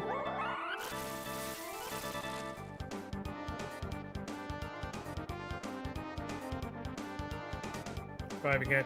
So he heals the head a little bit with the defense arm. The attack arm can eventually cut my health in half, which is a concern for obvious reasons. Yeah, the two-hand attack. If he goes shadow directly into fire, then I'm actually safe. Yeah. If he always goes shadow first, then fire... Pause. Let me see something. If that's the case, I kind of can't lose this fight. Hold on. First of all, you can try on the head, get a field. The red mail, red vest, black mail, black vest. Your hands attack twice in a row. A fire attack first, then a shadow attack. It's literally saying the exact opposite. Oh, unless you're talking about the single attacks. Nope. It's saying fire then shadow, but it's doing shadow then fire. So it might be doing a different version.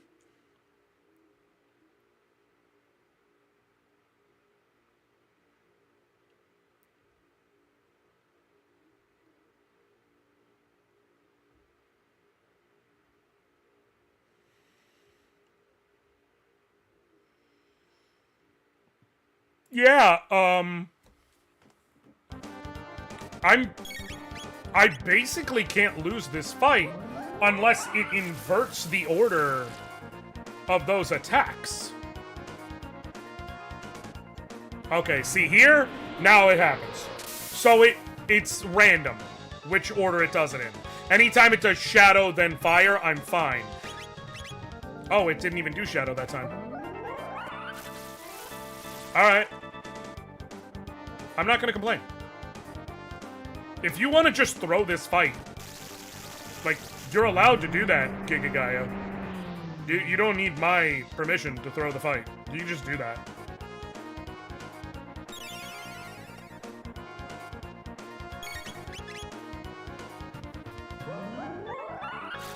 This will probably be...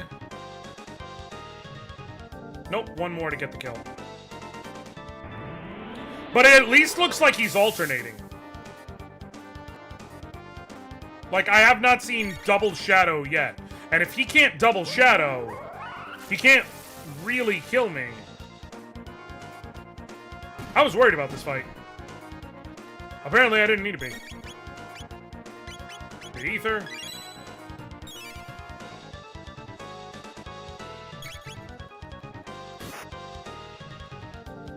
I need to get in some physical attacks instead of using MP.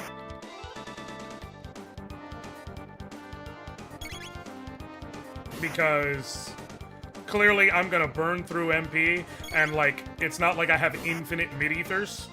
And I'm doing plenty enough damage to the whole gang. So... I'm fine with this setup right now. Do this. I'm going to mid-ether one more time. Yo, kudos to me for getting the various colored mails before this.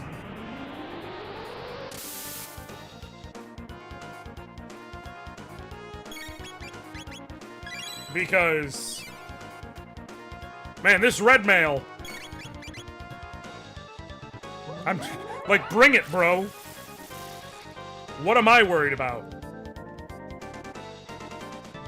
Although I have not gotten a single counter with, I've not gotten a single counter with the Rage Band yet because of how the attack gets delivered. So, absolutely the better way to do this fight, if I was to redo it, would be to have the magic ring equipped for +6 magic. Oh, no! I gotta restart. I don't gotta restart. I can come back up the mountain. I just don't want to. I'm gonna fight. I forgot to grab the magic tab that you can get on the way up here before this. There's a magic tab in that last screen before him. In the bottom right where I didn't end up rocking. And if I had gone there, it would be 1 extra point. And, like, there's a part of me that wants to make sure I use as few mid-ethers as possible. There's a part of me that wants to redo it to... Oh, that took way less. I guess he doesn't revive them with full health, so I'm good. There's a part of me that wants to restart specifically to be like, okay, equip the magic ring so I max out my damage.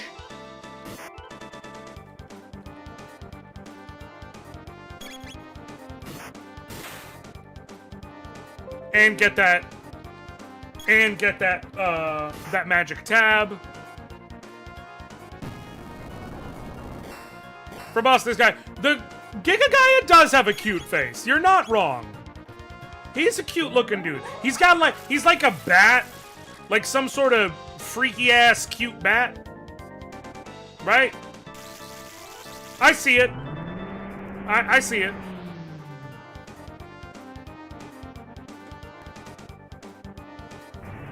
He's just, right, he's not bad. He's just misunderstood. That's why he keeps healing me. That's why he keeps healing me. Because he's just misunderstood, guys.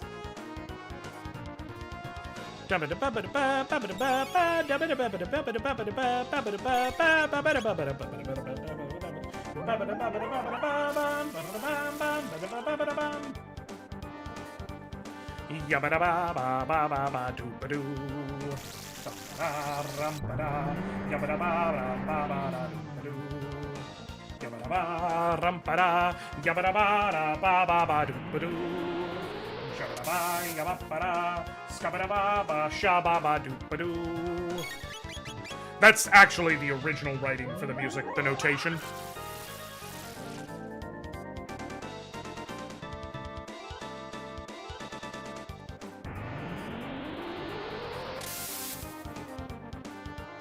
Giga Guy, the proto-pug. You know, is it Mayar? Is it Mia? Miar? Mayar Noko? Miar Noko?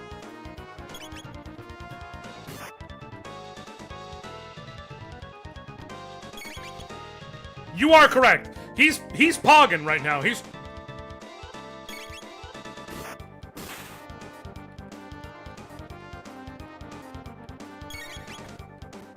just poggers. Sure. I'm absolutely including that in the video, by the way. What up, Coleslaw? When I make the video about this run, I am 100% including that bit in there. I hope you don't mind.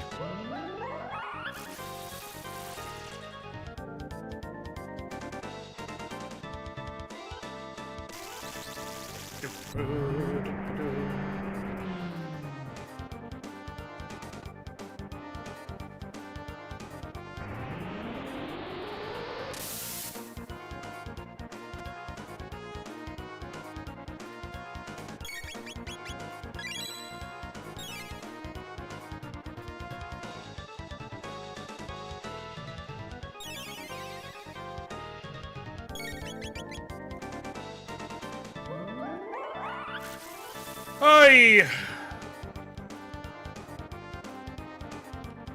Well, at the very... this fight is gonna take several mid-ethers, but, like, the fact I'm not really in any danger is actually really nice. It sucks that I missed out on the magic tab until later, and also that I can't... that I'm gonna use more mid-ethers than I need to, but what are you gonna do? If I need more mid-ethers in the very end game, there are ways to farm those.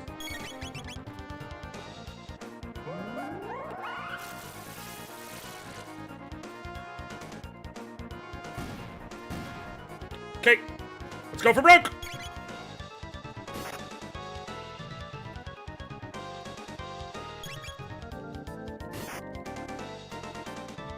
I'm guessing it's gonna be like this cycle and then maybe one more? But he shouldn't have too much more left. Hey! Never mind. Never mind. Easy dubs, baby! I will need to switch to the blue mail before I fight the golem.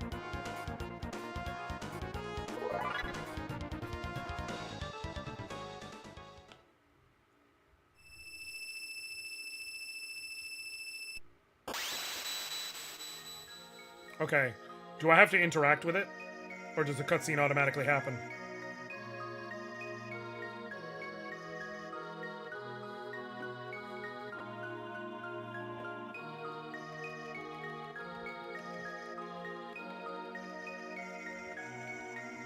Have we met before?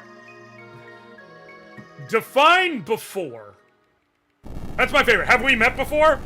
Define before. No! Shit.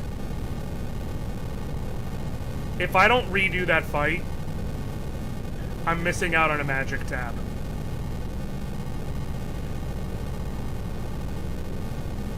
Are y'all gonna hate me if I redo that fight? Are y'all gonna hate me if I redo that fight? Because it's gonna really piss me off if I leave that magic tab on the mountain.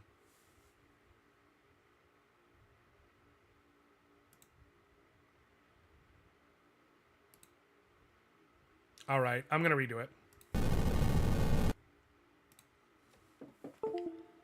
Mother!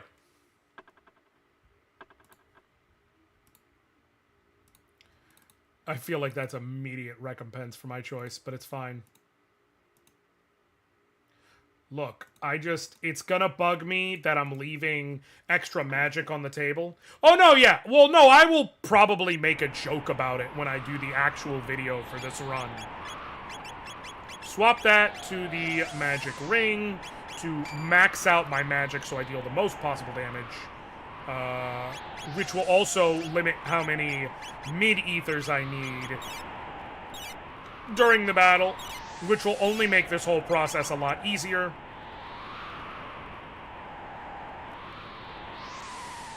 Okay.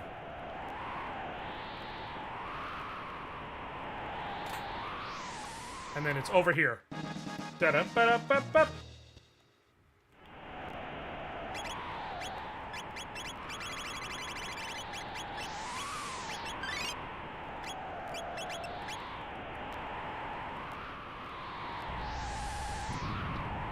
Blue for twins makes sense.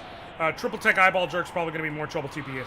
So, I don't know about the twins. I definitely am going to want it for the golem. Because it does the whole thing where it's like, it copycats you. So, if I equip the blue male and have Frog use water, I'm immortal at that point.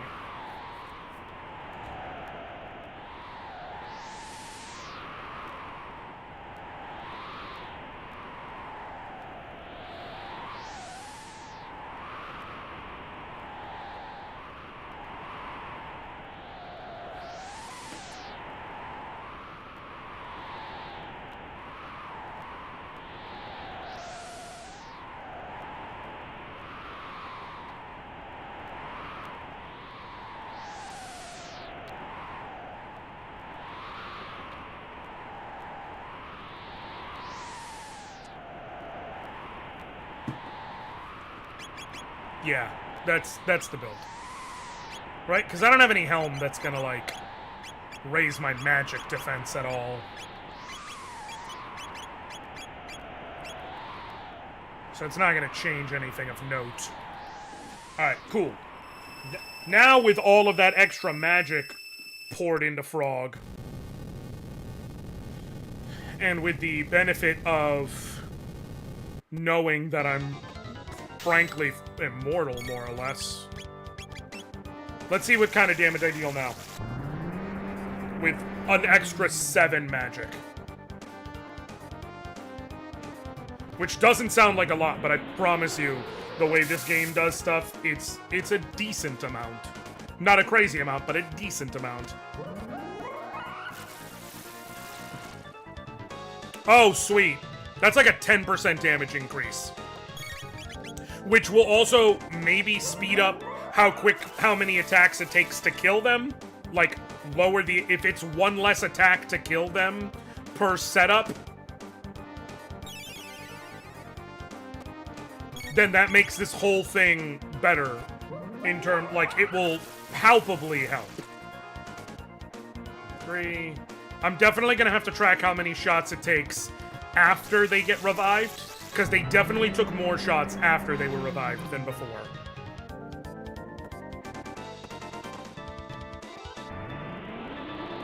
But a 10% damage increase is nothing to sneeze at.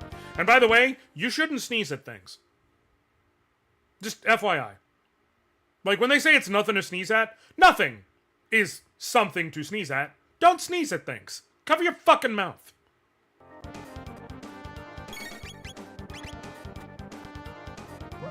Love you.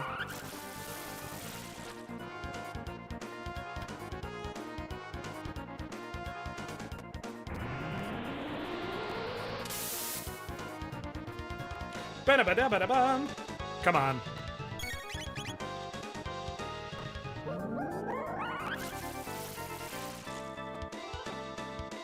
that enough? Nope. One more. So like I said, I need to definitely check after they get revived if maybe they only get back, like... What would be really beautiful is if they only got back 1,000, because the 360-ish means I do just enough to cut it down by an attack.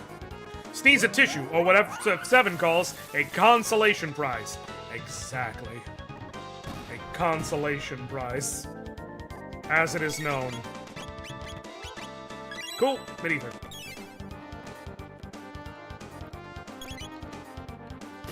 Awesome. Now we keep up the pressure.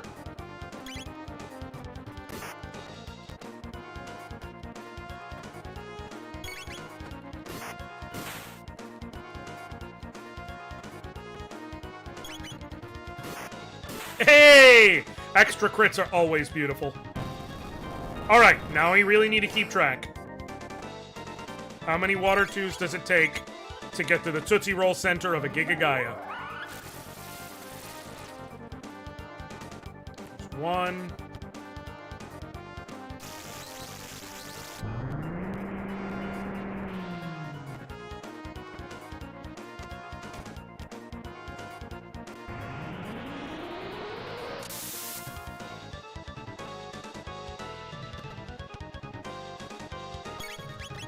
There's 2.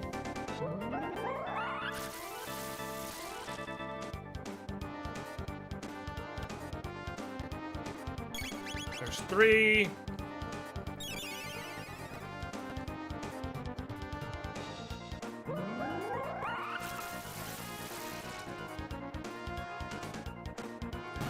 Beautiful. Yep, this palpably helps because it cuts me down to only needing 3 of them per set. So, for instance, I actually have enough MP for the next 2 sets of hands, because now it only costs 24 MP to get through a revival set. Yeah, so this will actually save me probably 1 or 2 mid-ethers. And I get that magic tab. So, like, it was worth it. It was absolutely worth it. I can't remember if mid-ethers ever, like, become buyable, but if not, I'm officially good.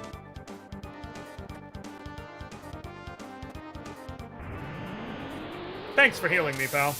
Especially when your healing move heals me for more than your damaging move damages me. And you basically always chase them with each other, so I love how you've decided, for the purpose of this fight, I'm immortal. It's really nice. Really adorable.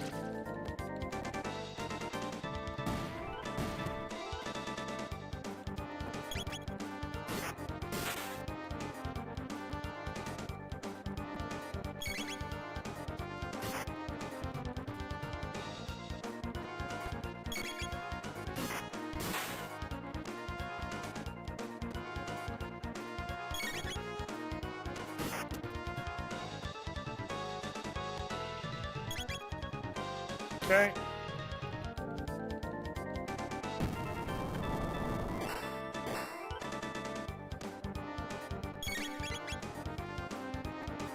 I think I probably got 2 more sets of needing to use water, but we'll see. I was wrong last time. Man, I was worried about Giga Gaia.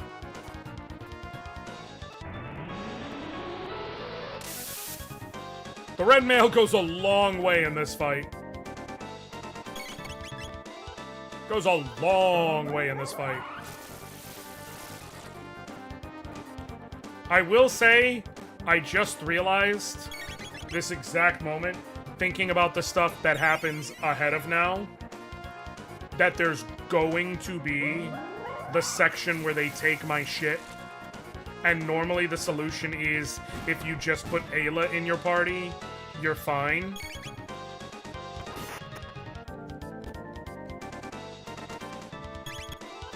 I need to see if I can... if there's a way to get my shit... I can't remember if it's possible to get your shit back before ever dealing with an enemy encounter to where you can use your non-Ayla characters in that segment.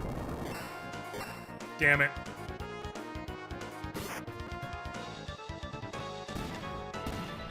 Oh! Right on the last hit, baby! That's what I like to see. Yeah, that was way less usage of mid-ethers. I got a magic tab. That was worth the reset. Thank you all for not, like, making me feel bad about that.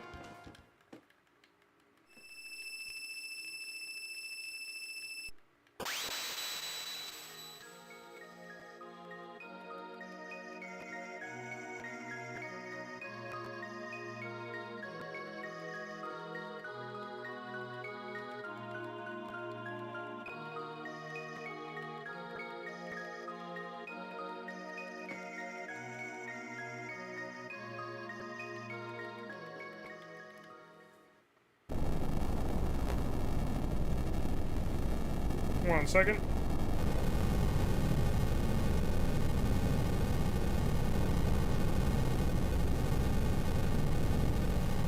Pretty sure there's a way else. How would people get out if they bring the dudes? I'm almost positive there is. I just am trying to remember, you know? Yeah, this is why I needed to take care of the magic tab.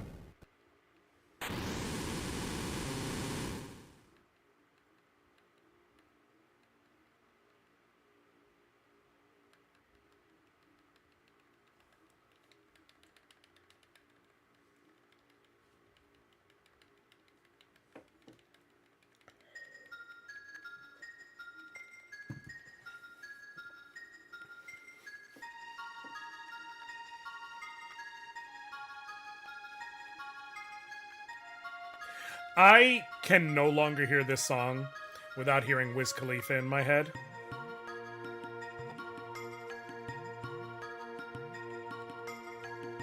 I just can't. She says she never been.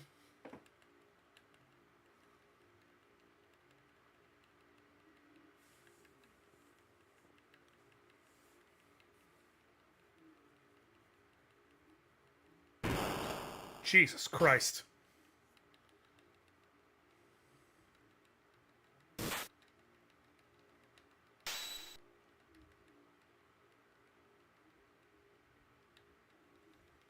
Dalton's a real piece of shit, man. He is a real piece of shit. Okay.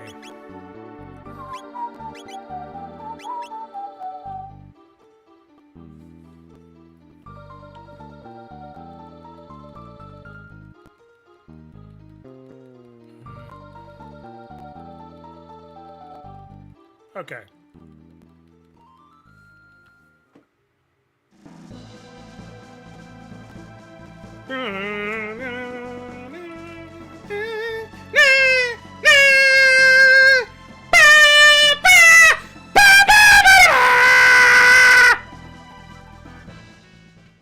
I don't know.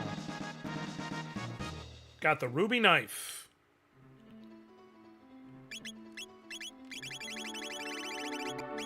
If you're curious, it's a special item.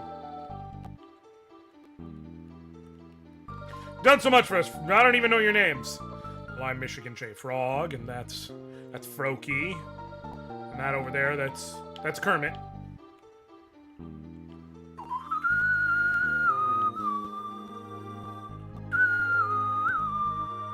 I am gonna spend the night. I know it heals Froakie and it heals Michigan J Frog, but I will find a way to allow them to get their health super low again. Kermit, we're gonna swap you. I don't know, actually. Hold on. Let me see real quick which boss comes next, because my brain is mushy right now.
Um...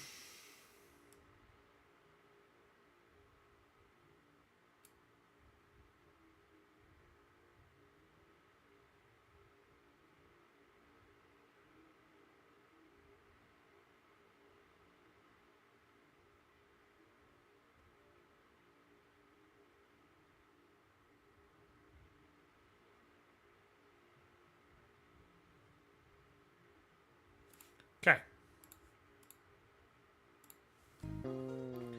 I will go ahead and switch to blue mail for now. And the rage band is fine. Swap to that. There is a reason for it.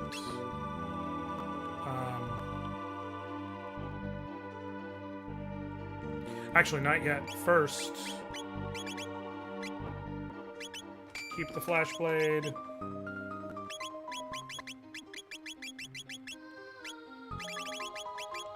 Power ring. Okay. Here's why. I'm gonna save. Go over here. Can I face the beasts again? Nope. They don't respawn. Never mind. Alright, never mind. So then I'm gonna have to get what I need from elsewhere. Which I want the rage band for sure.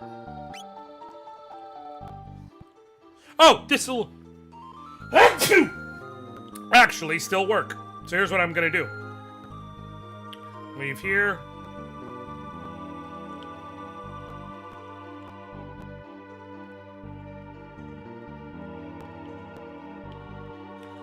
Okay.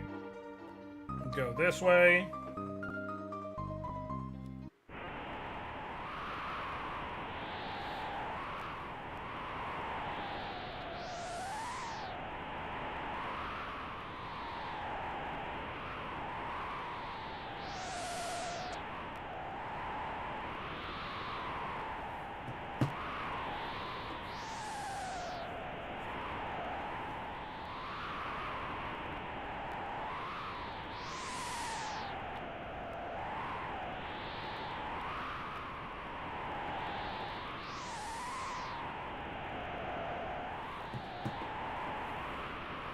Okay.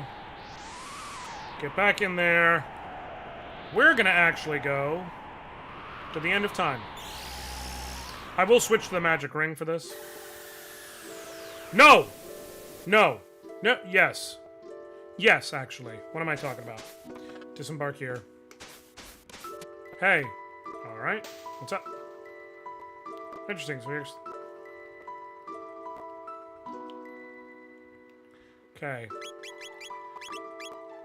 Kermit, we're gonna give the magic ring.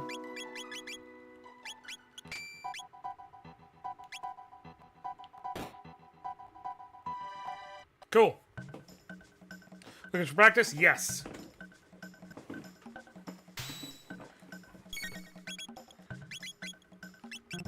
Because he's gonna be immune to the water attacks, and I believe the ice attacks too.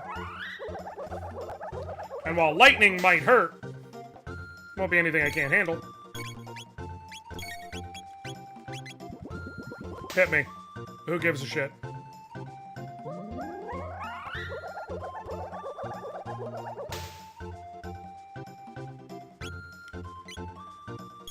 I figure I should be strong enough at the... I resist fire. Oh, damn. Don't mean much, though, apparently. And I know I don't resist lightning, so... That's concerning. Mid-tonic, though. I should be fine.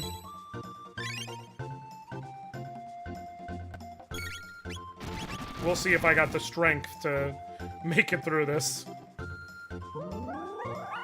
Maybe I should have equipped the white mail, because I do believe Frog actually handles water attacks better than lightning attacks anyways.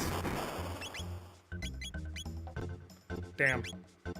Mid-tonic. I think I could... Yeah, I'll be able to side basically anything he throws at me.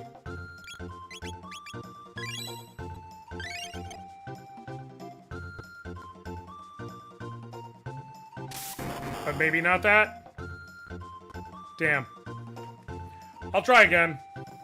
I'm gonna try again, but with the white mail.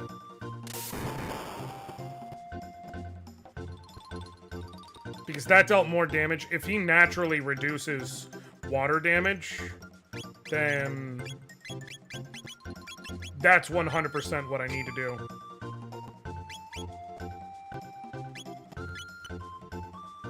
Am I at full MP? Yes. He restores you afterwards, because it's just practice. Alright, let's try it again.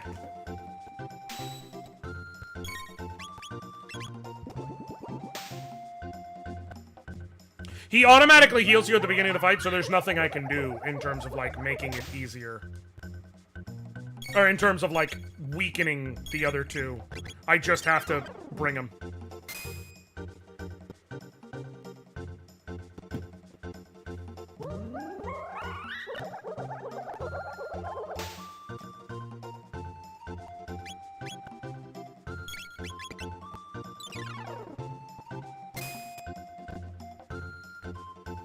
Okay.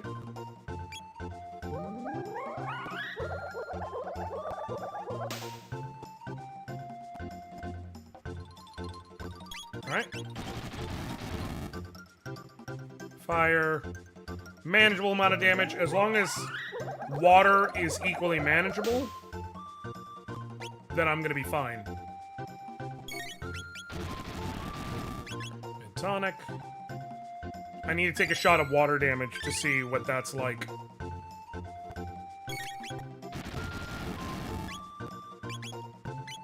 I'm gonna mid-tonic again, because right now I'm like on a fact-finding mission, more or less. Sweet! If I can just cast water freely.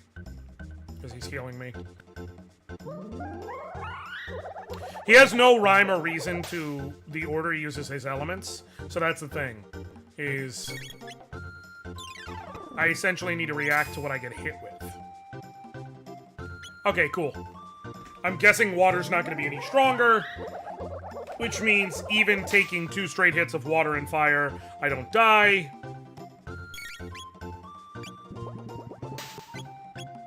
Oh, pure water is actually even weaker against me. So I'm safe. Yeah. He can't kill me faster than I can heal myself back up, so I'm fine. So it's just about making it to the end of the fight. Sweet. And every time he uses lightning, it actually is even better, because not only does he not damage me, it means I can just plow straight through without worry. Hey! Sweet. This is for you. Got a magic tab and 5 mid-ethers. Nice. Obviously, gonna use that magic tab right away.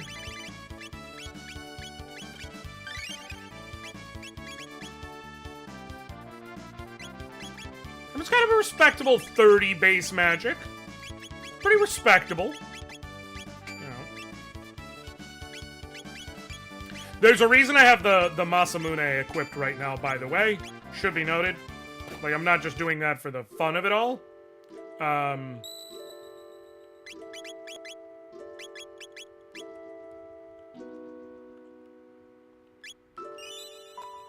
where am I gonna best be able to drain HP? Probably prehistoric?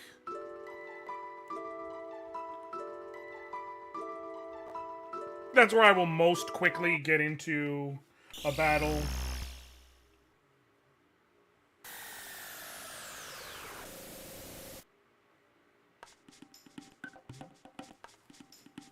Where I can take appreciable damage for the other two. Basically, I'm trying to get them down to 1 HP before they get into a fight with Dalton or anything.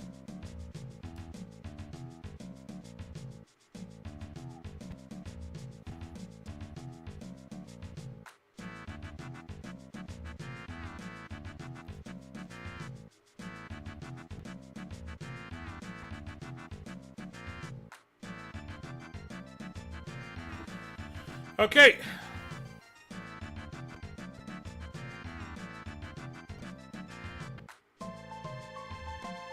Alright.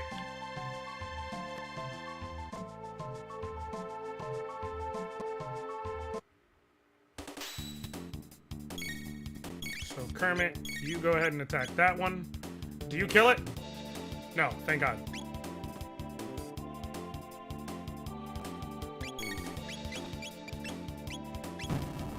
Yep.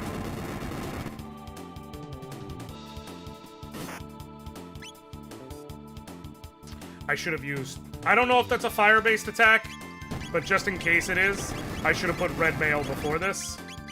But I've got so... Well, I wasn't thinking about that. I will let them take whatever amount of damage they can take, but I'm probably... yeah.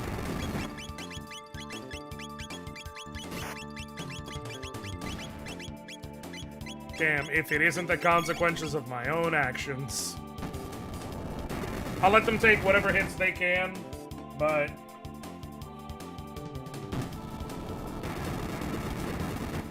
probably I'm gonna have to use a second fight because, you know...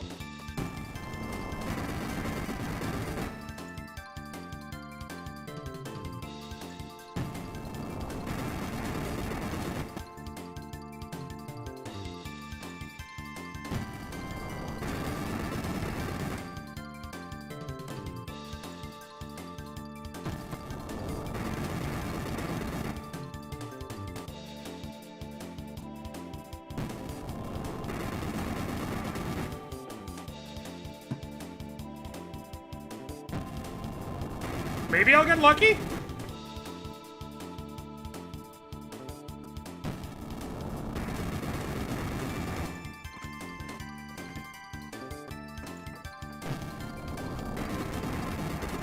I'd be fine with that.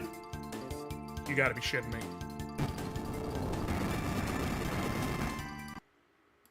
Gotta do it again. Sorry, y'all.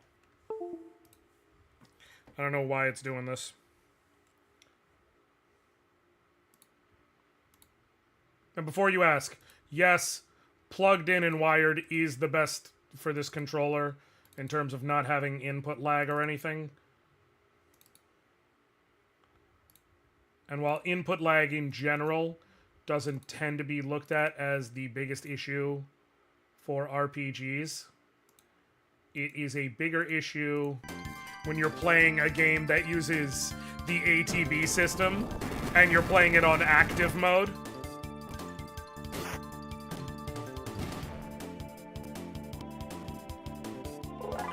Okay, we're gonna retry that with... I don't know if red mail actually applies, but we'll try it just in case for this fight. And I'm also just gonna equip... I don't know. You know what what I'll do? In case that's a physical attack, put on the defender just for a couple extra points, because why not? I'm gonna roll right back through here and fight them again. And this time I'll be able to just sit and hang out until these two are Dunyan rings.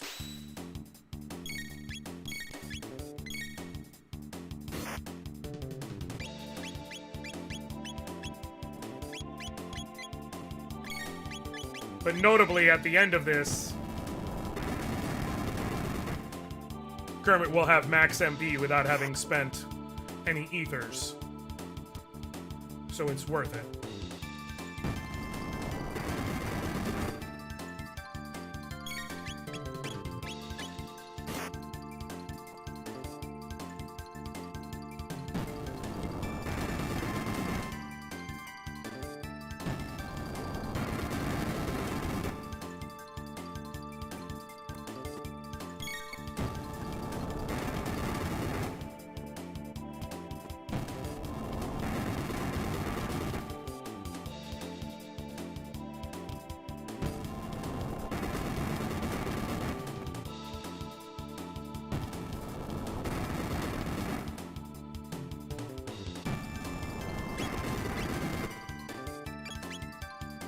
Cool.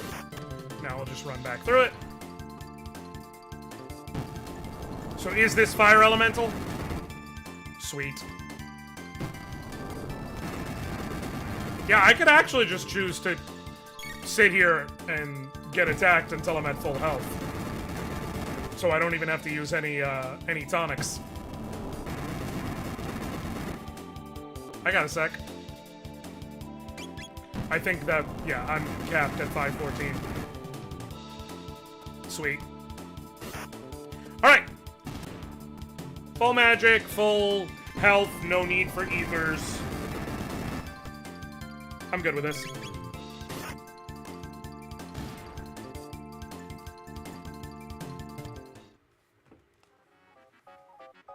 Okay.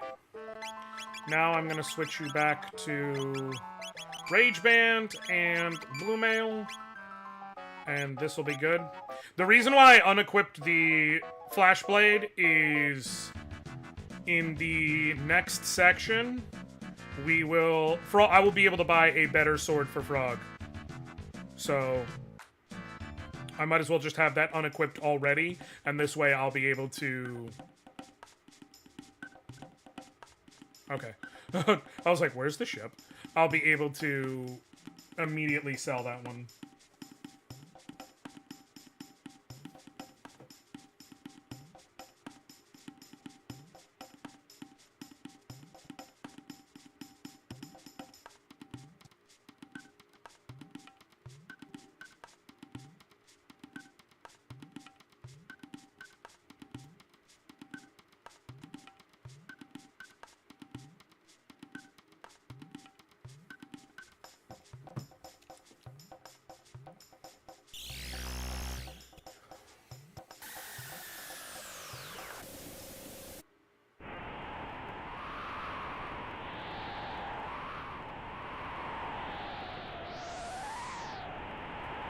Okay. Ruby Knife, I believe, let's... Wait. Does that let me do this? Okay. Wait, real quick, before I forget. This will open back up the portal option. What's this one? Tyran Fortress. There we go. Yeah, and now I have them all again.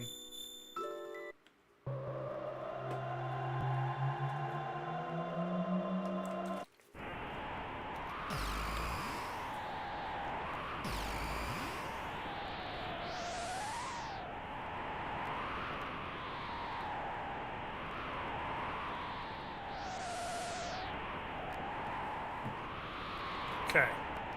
So now, wait.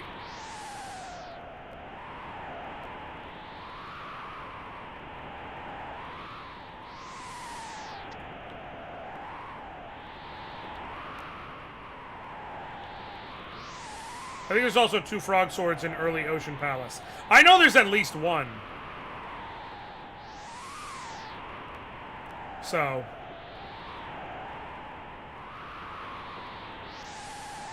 Wait. Is there...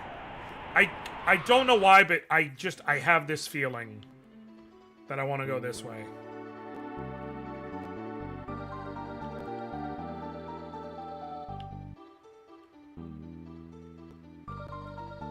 You know, I've been doing this all game.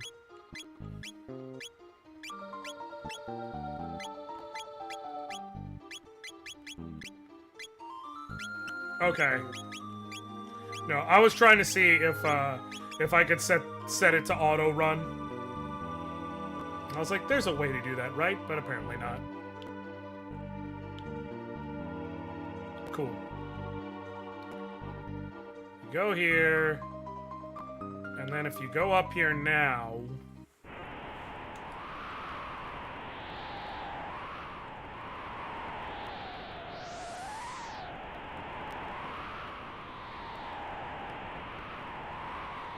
Could have sworn there was something you could do, but I was wrong. I wasted everyone's time.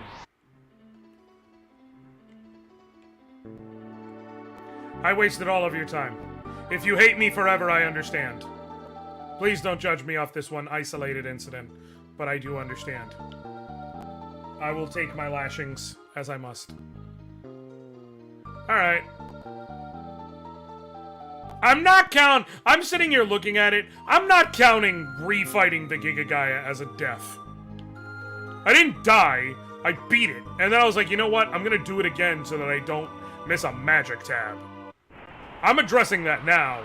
So that if some, you know, skidoo watching the video playback is like, that's a death.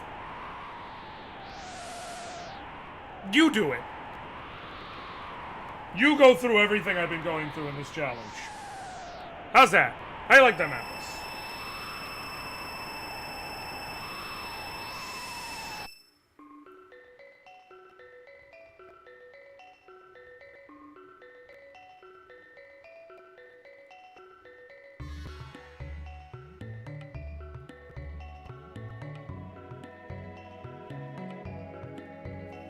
Ba-dum, bum, ba-dum.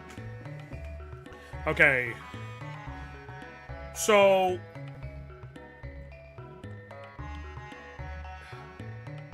what's the order of them again? That's fire.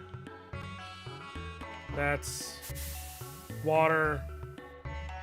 And that's wind, right? Okay. So if I leave... I don't think there's anything I can do to win it, but I'm just curious. Let me try it. You go wind. Water. And then fire, I think?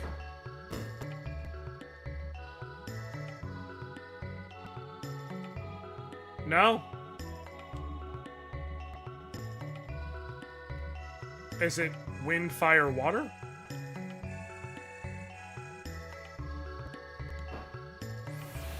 Wind, fire, water?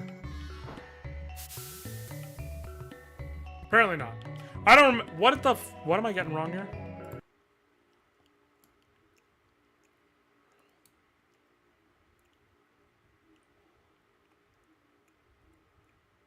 Oh, it's water, wind, fire.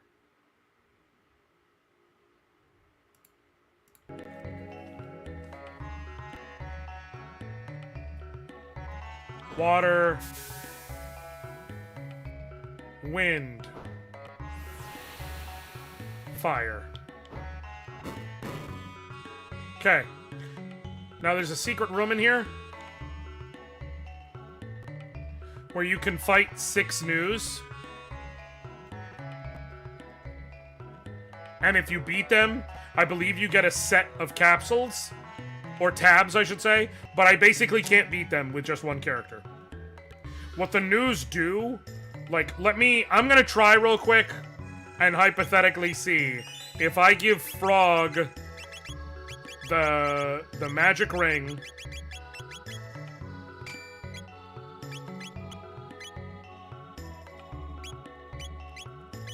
If I give Frog the magic ring to maximize his damage, with water 2 bombing, can he kill them without dying? It will require some luck, by the way. I also want to set it to, say battle cursor? Yes. Because that'll speed up my action slightly. He splits into 6. What they do is they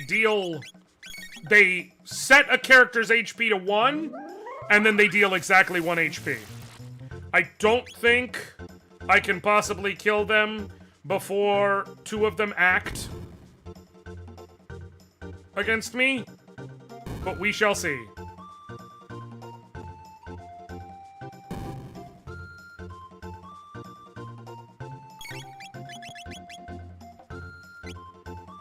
What up, Caracal? I don't know how much HP they have, though.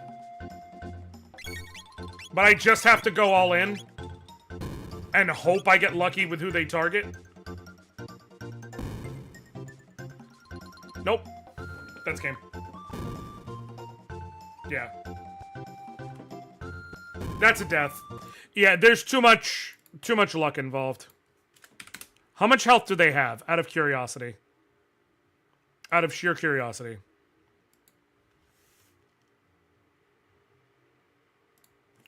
Chrono Trigger 6 new fight.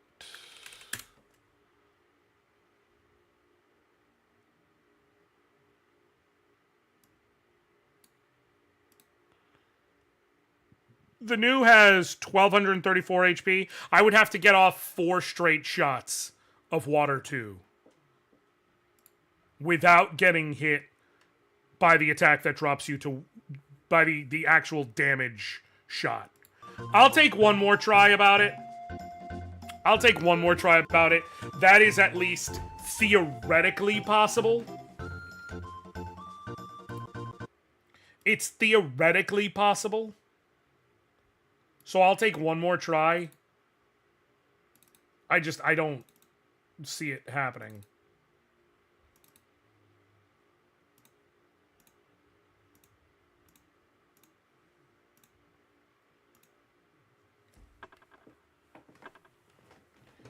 Waiting on my flight back to SF. Gotcha. Also, I will say, Jordan Addison had himself a fucking day today, so it looks like I'm gonna lose my fantasy matchup. Which would really bother me if it wasn't for the fact that I already clinched not only the playoffs, but the 1 seed.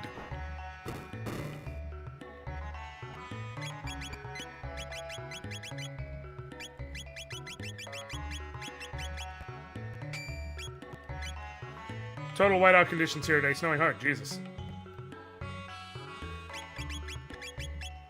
Whiteout ain't no joke.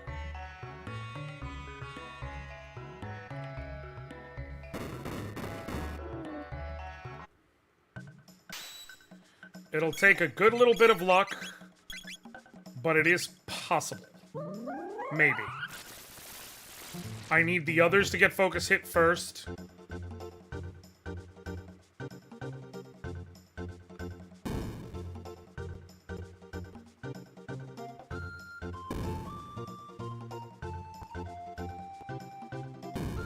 Okay.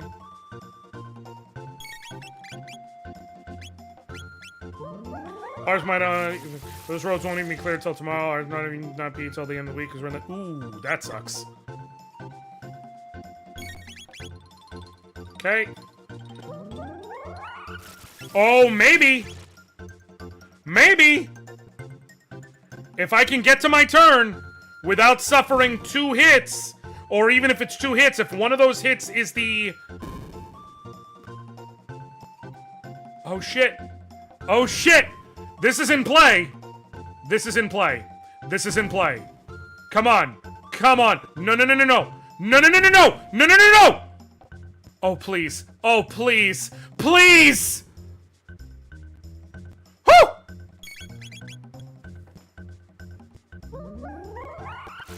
Hey!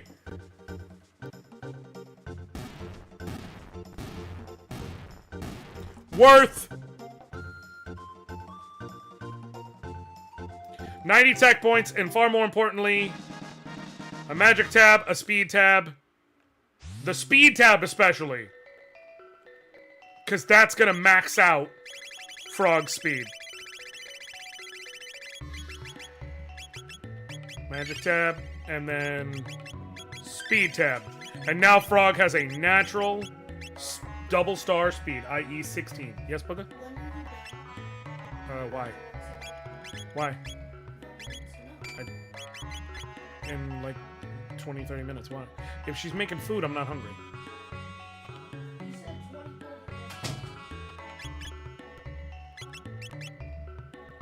Okay, I do need to heal. I do need to heal.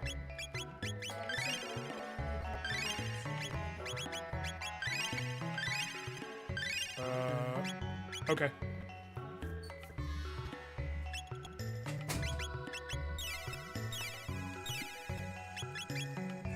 Okay. Sweet. That is really nice that I was able to pull that off. Okay. I'm really, really glad. I would have been able to get another speed tab by the time I got to, like, the Black Omen, I know for certain, to max out my speed. But it's nice that I don't have to wait that long. I do know I also have to talk to the lady here. I don't know if I want to do the Sunken Desert side quest. But if I want to, I have to handle it now. This is Kajar, right? Yeah.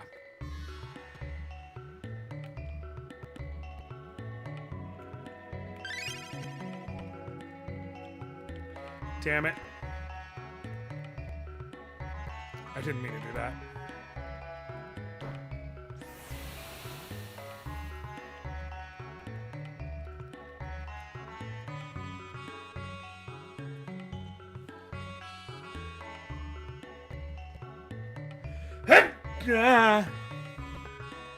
Okay, which one of you is like, I need to... Should I plant a seed? I can't remember if it's here or if it's in Hasa. Is that Chalice Pendant? No. Welcome. Okay. I can get the Pearl Edge, so I'm going to. Okay, first let's go to sales. Sell the Flashblade. It helped me in terms of the Giga Gaia, so it was worth the purchase. Sell the Load Vest. 1 point is not going to be worth it. Sell the Load Helm. Keep the Time Hat. I don't know if there's anything specific that it'll be worth it for, but keep the Time Hat just in case. Buy the Pearl Edge. Those.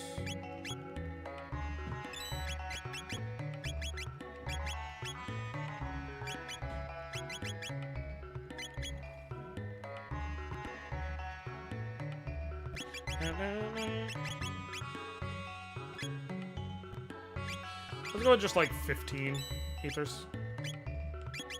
And then I got 60 full tonics, 70 full tonics. I'm gonna use them all by the time we're done with everything.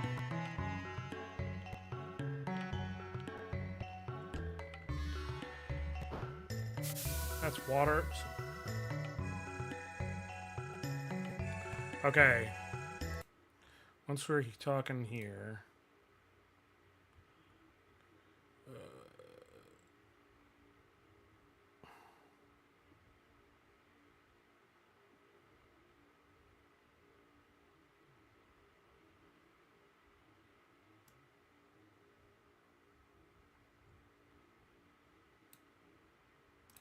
Okay.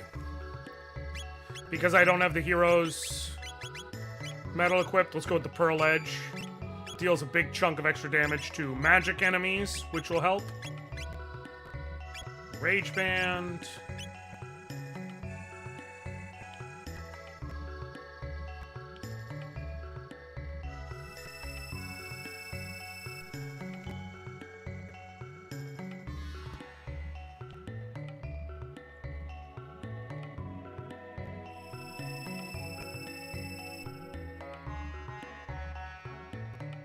I know I generally have been like, I'm gonna get people to 1 HP first before a fight. I'm not. Please.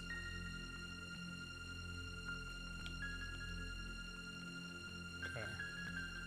Do you like plants? Yes. Or you're just like me, but the queen ordered me to burn the sapling I received. She said it was magical with power to get the environment. What should I do? Secretly plant it. You're right, even if it is the queen. The guru of life told me. I'm going to give it a love. All right. So now I will be able to make sure that I can do the Sunken Desert side quest if I choose to. I don't have to, but I can do it, which is... I like options.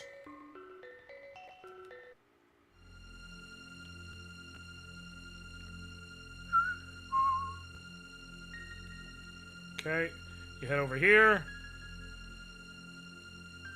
And the Mammon Machine is gone.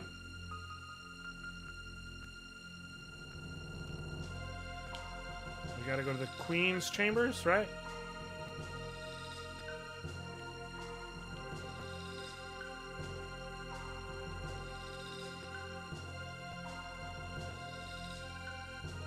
And now it's time to fight Dalton, who is a fairly easy battle. Normally what he does is he knocks your HP in half, but I believe he also copies your shit. So if I hit him with water, and he does copy my shit...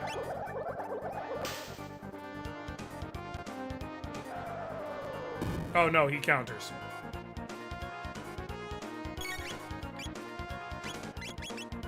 Me attack. Damn it. Damn it. I just straight up missed.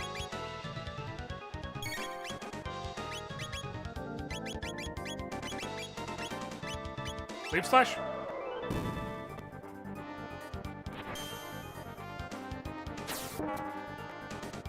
Never mind. Okay, hold on.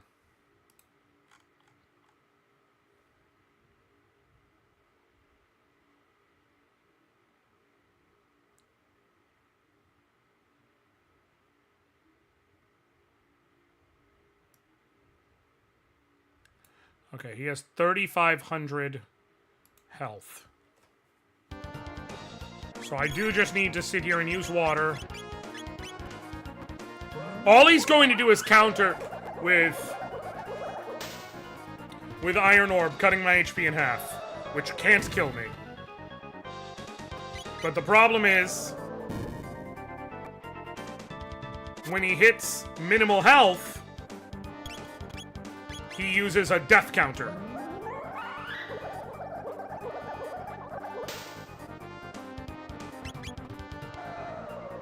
That's 3 shots of right around 280. Let me do some math real quick.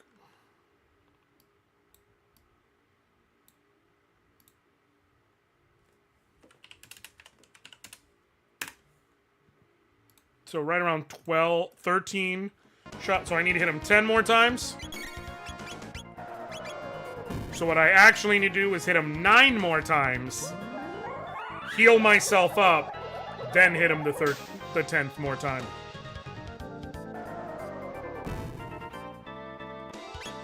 Four. There's 5.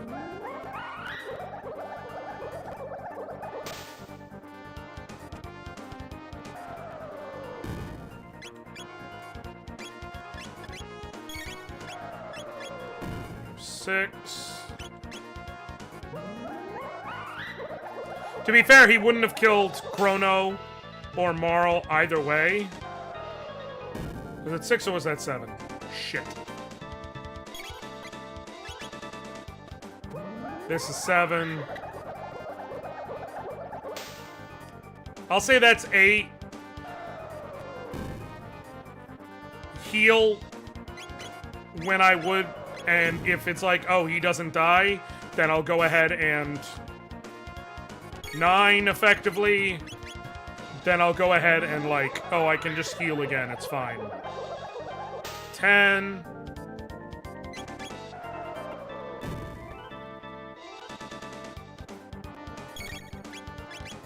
11.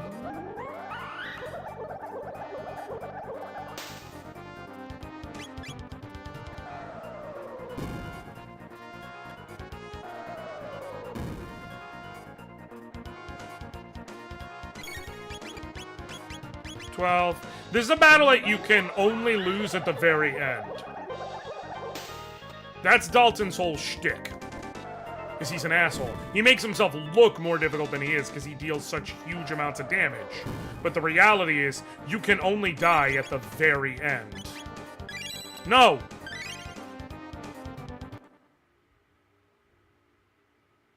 Catch you later, Caracal. I'm gonna reset. I understand it's Chrono healing himself, but Chrono would have died, and it just...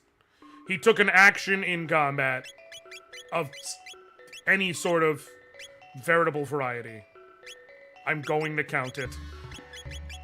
I will take this opportunity to equip the magic ring, which might help me. Maybe. I don't know.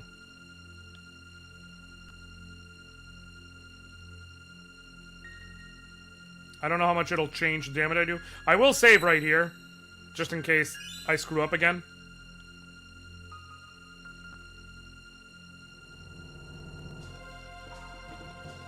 Also, this way, my rage band can't accidentally screw up anything, so we're fine. Water.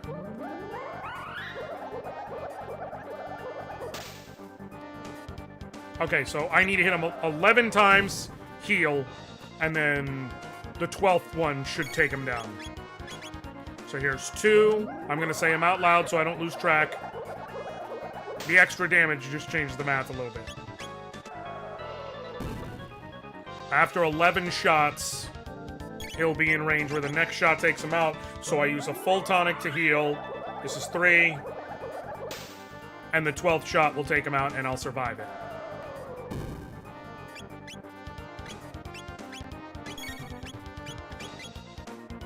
This is 4.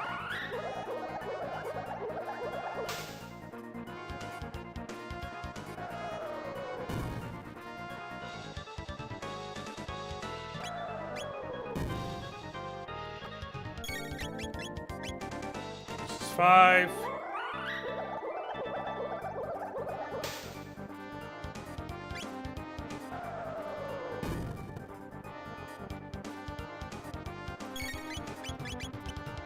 This is 6. Nice and easy.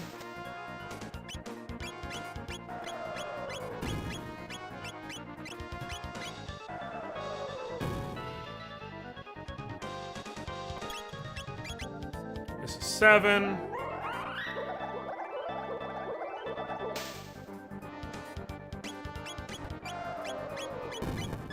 If you're wondering why I'm using water instead of water 2, this is 8. I don't know if I get my MP restored after this.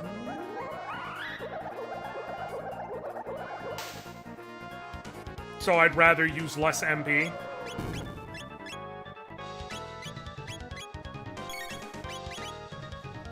This is 9.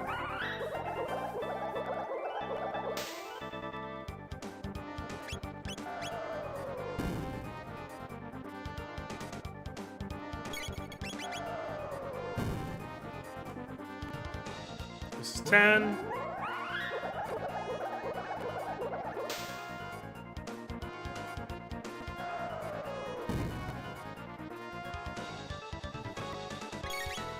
This is 11.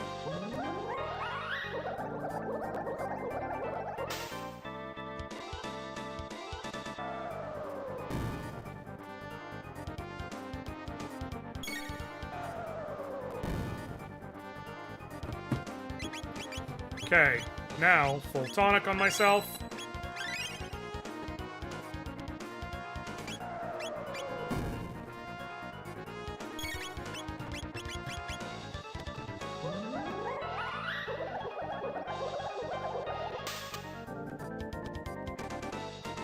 Bang. Boom. It'll definitely take out Chrono. Almost took out Marl, but definitely didn't. Sweet.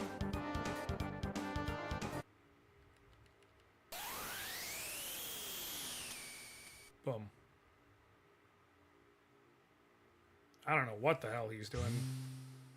But, cool. Yeah, no healing there, so use 2 ethers and a couple tonics. And then before progressing...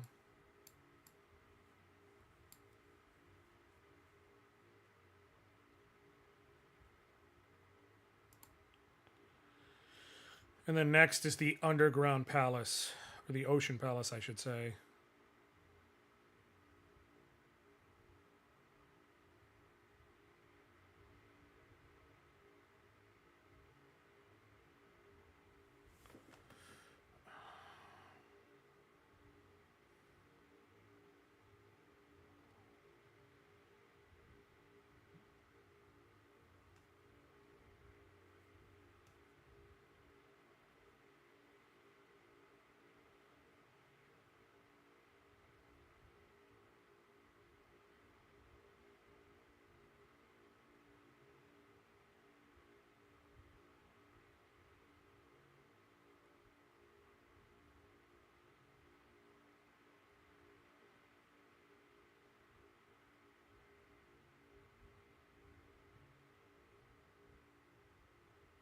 Okay.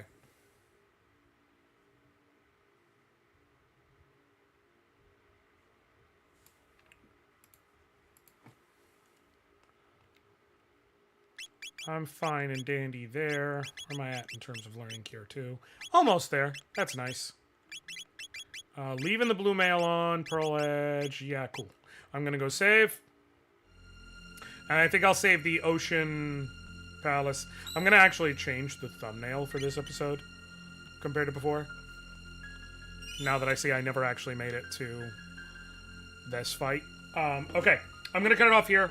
I will be back next weekend. I will be streaming in the middle of the week. It will not be more of this. It won't even be on my own channel. I'm going to be streaming on Sephi's channel. We have a new project she's unveiling. I'm going to be a part of it. It's going to be very fun. So I'll definitely, put it in the Discord and make sure you all can see when it's live and all that good stuff so that there's no issues there with missing that. But I will be back with this next weekend. Given where we're at, I know we'll need next weekend. We might need the following weekend. We will see. But we will absolutely be done within 2 weekends. Possibly done next weekend, depending on how the run goes. So we'll see. Thank you all so very much for hanging out with me. I love y'all. Appreciate y'all. Well, thank y'all. Till next time. I'll catch you later, fam. All right.